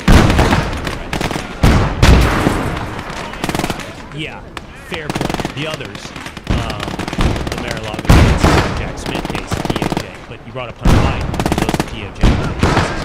But how about the justice system at large? Once we get down to the state cases, different justice systems in different states. I respect and appreciate that. And we'll come back to this. The populist, this is where we're going to go. You don't like it, and you did tweet, you said something like, I miss neocons, which is kind of a weird thing to hear, like, 10 years ago. I mean, Destiny, I appreciate the pivot of Republicans. There's just no way I'm going to hold this. Less elitism, more intent with the electorate, more concern with the middle class, more concern, I think, not just in rhetoric, but the everyman out there, the person who's getting censored on the internet in every way, and less interested in your appreciation of globalism, of blurring lines across this world. I just think that what we've seen is a healthier, better Republican Party under the banner of populism. The way you could think that, possibly true. I feel like there are so many fundamental things about the conservatives in the 2000s that I thought were defensible and maybe even good. Like one of those was supposed to be like a reference for law, like doing things legal. That was one of the biggest defenses of our border. It was like, listen, we're going to come it's important to follow laws. And I feel like after January 6th, before January 6th, the idea would be that if you saw people on camera fighting with cops, they're always racist. They're always on people. They're crazy progressives. Or whatever. Like that was supposed to be. It was always supposed to be crazy people on the left. But man, past January 6th, how conservative cops in Uvalde, the Texas shooting, the huge disdain they have now for all of our intelligence agencies, the whole government is poised against them. I don't know. It's really sad. Like it feels like the respect for any sort of institution or rule of law is completely out the window. You've got this. Nobody wants to give credit to any of our large businesses anymore. Which, for all their faults, like Facebook and Amazon, like it's cool, and Tesla and SpaceX, it's America. It's a place where people come and make these huge huge businesses. It's awesome that these places are. You're gonna cut me off, too. I can ramble forever, but no, yeah, I'm gonna cut you off. Yeah, I know. Or when I think I'm gonna You're saying so much. Yeah. You're saying go so for it, yeah. much that you want to in one answer. No, okay. Don't intermingle rule of law and respect for institutions. Those are two separate conversations. And for that matter, big business is this. Let's stick with rule of law. I don't see. Can I ask you? Of distance. At the end of the question, also, can you tell me what is something that you think the populace right now? Not like they liked where we were, like right. Yeah, but as you answer them, I'm curious. Like, what do you think the populace like loves about America or respects about America right now? So go for it. I'll answer your question. I think the populist right loves the spiritual culture of what it means to be an American and doesn't commingle that with the institutions of America. I think the populist right understands that America is not a sitting body of representatives in Washington, D.C., but it's the small-town businesses on the main square in Sherman, Texas, or it is the churches, the people in community, people in charity giving back, or the entrepreneur that built this country, the risk taker. I think the populist right understands Americans, but doesn't confuse that with the government being American. And now that I've answered your question, let me put some of what you said back to rule of law. I don't think the right has distanced itself from the rule of law. I think what it asks for is equal application of the law. And that's why we Hunter Biden comes in, Joe Biden comes in. You're right, there are perhaps more questions about on individualized basis Uvalde. But the real questions are about the equal application of law from institutions like the FBI, the CIA, and the Department of Justice. Can I ask, you brought up America, and I'm curious, Scalia once gave his testimony, for some reason he was talking to him as a speech from the Parchment Hearing. Have you ever heard this before? Yes. Yeah, so for people listening, I guess they basically talked about how the United States Constitution doesn't really provide for more freedoms than other constitutions. If you look at, I think, for the documents of the Soviet Union, they had way more in the Soviet Union's documents. I don't think it was the Constitution, I can't remember the words, but they had way more rights that were both positively and negatively guaranteed to Soviet Union citizens than what you could find in the Constitution. But then Scalia would talk about, however, in the Soviet Union, that didn't matter. The institutions didn't exist to guard those rights. The environment didn't exist to grant whatever positive or negative freedoms you wish you had as a citizen. He called these parchment guarantees. And I agree with what you say, that in the United States we're awesome because of our entrepreneurs, we're awesome because of a whole bunch of different things that make America a unique place. But I think that part of what allows this to happen are the institutions that we have. The idea that I can start a business, I can sell food to people, and I know food is probably going to be safe. We have a government that regulates that I have the right to start a business and sell goods and services across state lines because the federal government says that everybody has to use the same currency. I don't have to worry about any weird interstate crossing the borders and doing anything. I know that if I do business internationally, there's a trade, tariffs and everything, and they unilaterally do that. I know that there's a lot of things that the federal government provides to ensure citizens that allow them to do the way they do. As much as I don't believe that stock is inherently genetic than any other stock in the world.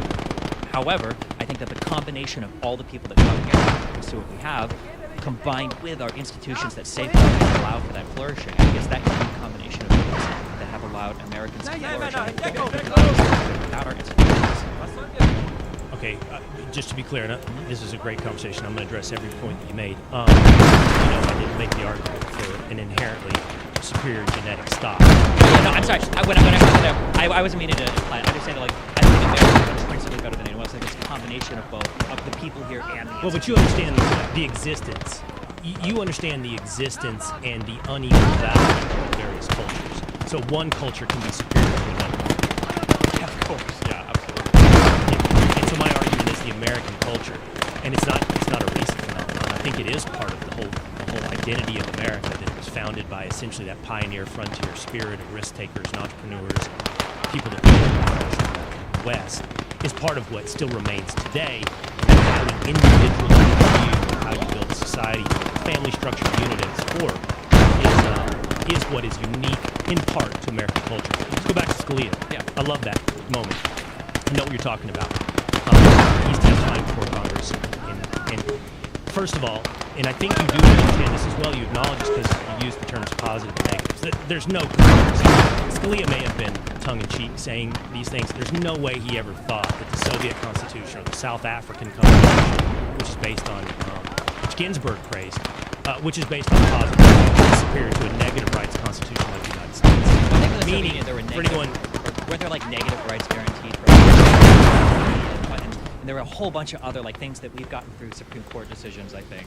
But yeah. I think it was mostly what distinguished those constitutions from ours was the existence of positive rights. So in other words, you had a right to a home, you had a right to leisure, you had a right to a job. Okay. Those are positive rights. But those are inherently anachronistic to negative rights. You can't have both, because if you have a right to a home, somebody else doesn't have a right to their materials or labor requiring you the right to a home. So the United States is built on negative rights, property being one of those, freedom of speech, freedom of religion. It's freedoms that are granted by our Constitution's estimation by God. It does use the government as a guarantor of those freedoms, but it doesn't provide you things in a positive sense like the Soviet, and there was a couple other models like South Africa did so. But his point that he's making, Destiny, is you can run off the wish list, kind of holds it up, different rights, and he said it's a partial guarantee, it's on paper, because you didn't actually have that, so nobody got those things. But what he was making the argument, and I think my memory is correct, as opposed to the way you described it, he wasn't making the argument for institutions, and that like the Department of Energy, the CIA, the intelligence apparatus, the Department of the Interior, as an enforcer of the Commerce Clause in order to ensure that Americans can actually live under these negative rights. He was making an argument instead about checks and balances in Washington, D.C. that ensures that no power is consolidated. He's talking about two branches of Congress, a judicial, a legislative, and an executive, all ensuring that no man, no group, no administrative state could interfere with the negative rights of Americans. I mean, I feel like these things can run concurrently in a lot of ways. I guess if I could re-listen exactly. I think that, inarguably, are the federal executive institutions branch, and obviously there's a... I was wrong. I needed so many more bullets. How much power should the executive branch have in terms of the FDA, that, how much Congress. I guess the point that I might focus on, or the point that I would really like to focus on is, even if I take Scalia was just talking about like the government, or another thing that I think Republicans are happiest to have existed and future Democrats as well. I think that the structure of the United States has been essential driving of America and the successes that we have. For as much as American culture is largely within kind of the borders that the American system. Yeah, but so my point is, I think, so he says in there, like, you can make all these promises, but ultimately in the Soviet Union, it was the party that decided what you got or didn't get or how it ran. In America, it's not run by the party. So this ties into the conversation we're having about Trump, and you bring up the law versus my point of the equal application of the law. And you brought up institutions. This right has lost trust in institutions. When I say institutions, I don't mean those separation of powers that Scalia's talking about. Branches of government ensures no party takes control. But I'm talking about a permanent Washington administrative state that is there. And the bandwidth of differences, by the way, from Republican to Democratic administrations is largely narrow. And I think that's actually why Trump was so hated, because he represented a potential disruption to that narrow bandwidth that the administrative state ensures. People call this the deep state, but it definitely exists. When he's in office, there is a group of bureaucrats that run almost all those institutions that you love that ensure America is essentially on autopilot. And anybody that interferes, I think anybody that interferes on X with certain types of speech, anybody that interferes with an obstruction of justice charge, or anybody that interferes running for president will be undercut by that permanent Washington. Okay, if I can communicate one idea, let's say that I agree with all of that. This would be the only thing that I would beg you to consider.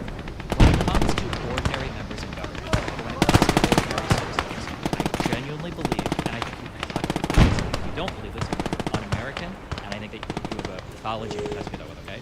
I genuinely believe that most people are trying to do the right thing. I think that I think that fundamentally, when you look at the values, and we can talk about today's guy from San Francisco, the most ruralist farmer from Nebraska, on the fundamental values, I think most Americans would broadly agree. Happy, healthy, family. Generally, most people just want that, and then we fight around the edges of things like cultural issues. And then, openly speaking, I feel like most people kind of agree. I think if you approach it from that point of view, and you look and you see what's going on, average conservative, not the top, the average conservative says our election was stolen.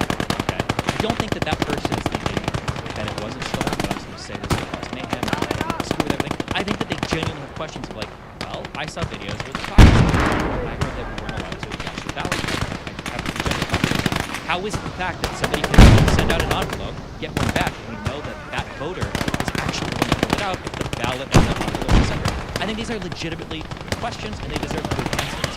But the problem is everybody starts from this foundation of they're rigging it, they're lying about it, they're trying to destroy the country. And when you start from that foundation, because if we have any core value as Americans, it's the fact that we are so unbelievably different than each other. Hills. We live under the same system, and we live under the same laws, trade and do business with each other, live next to each other, and somehow society seems to work that way.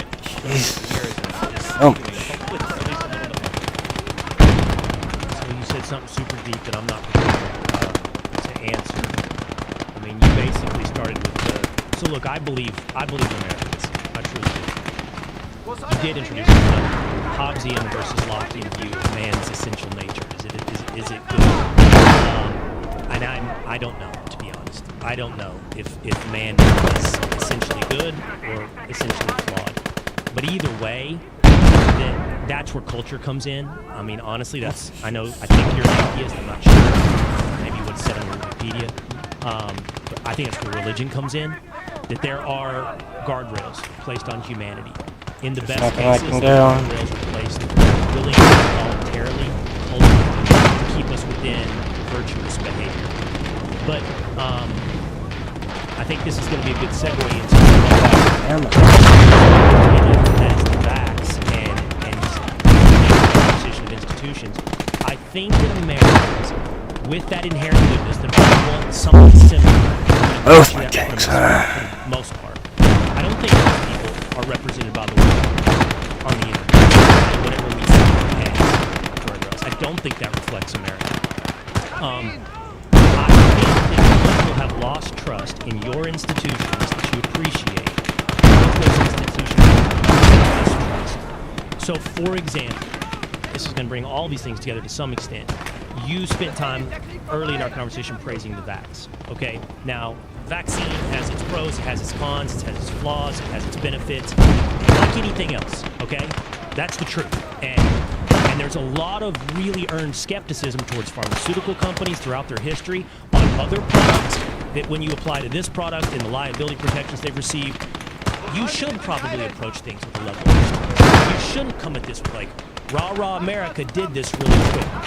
But more than that, Destiny, all of that censorship where we started, that free speech conversation, the way the institutions behave towards someone that exhibited that skepticism or earned distrust, we could apply this to voting as well, and election, denial or skepticism. When you behave that way, I think this would appeal to you. Like, here you are talking to me. You're doing it. Which shows an inherent level of confidence in what you believe, right? Or your ability to go back and forth with me. If you didn't, I think that would be a sign of insecurity. I think it is a sign of insecurity for people not to interact with people. So when our institutions go, shut up, you're censored, you're out, you're a conspiracy theorist, on all of these issues, elections, vaccine, whatever, it compounds the distrust of America, but actually saying and bringing the team of what's going on.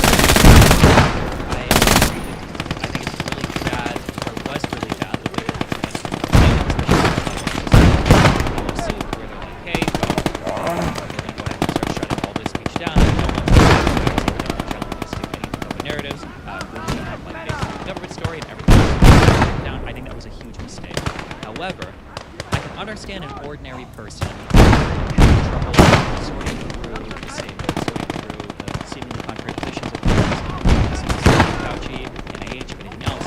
But I think that our job in the media is to sort through these opinions and find out why are they saying what they're saying.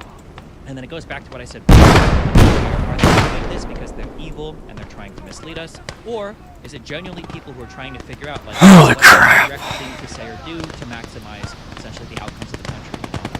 Without trying to avoid super cryptic issues, but I mean, when COVID came about, nobody knew what that was going to look like. Unprecedented. It's a massive worldwide pandemic. We hadn't dealt with something of this nature. It's transmitted virus, I think, through all of human history in a short period of time.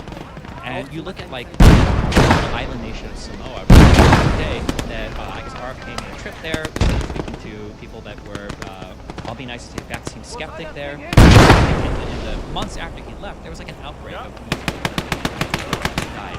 And people blame, well, before the government how they communicated vaccines, or I think they vaccinated some kids, relaxing in with some of the vaccines, so some kids died. And instead of people thinking like, wow, the government is messing up, we should be skeptical, which by the way, as Americans, we are always government skeptical, and we should be. But instead of being skeptical, people immediately said, oh, we're not going to be skeptical, we just know that they're evil. And one of the truly tragic things is, for the vaccine stuff, when you look at the United States and what happened, I think there's a lot of really good conversation to be had about what should a lockdown look like, what should a vaccine mandate look like. But we don't have that conversation now. Now it's just, well, how much money was Fauci making when he was shoving the evil vax down our throats? Or, how evil are Republicans when they just want everybody to die because they don't care about anybody in the country? And that's like where the conversation starts and stops. Yeah, go ahead. By the way, the mandate's a whole nother level to this conversation. By the way, did you say I don't want to go into prickly topics because you were concerned about Fox? Or oh no, I try to ground everything I say in it as an example so that it doesn't seem like we're just randomly talking. But if I keep bringing up examples that we disagree with, then I understand I'm getting you further and further away from the point. So yeah, I'm trying to find agreeable examples.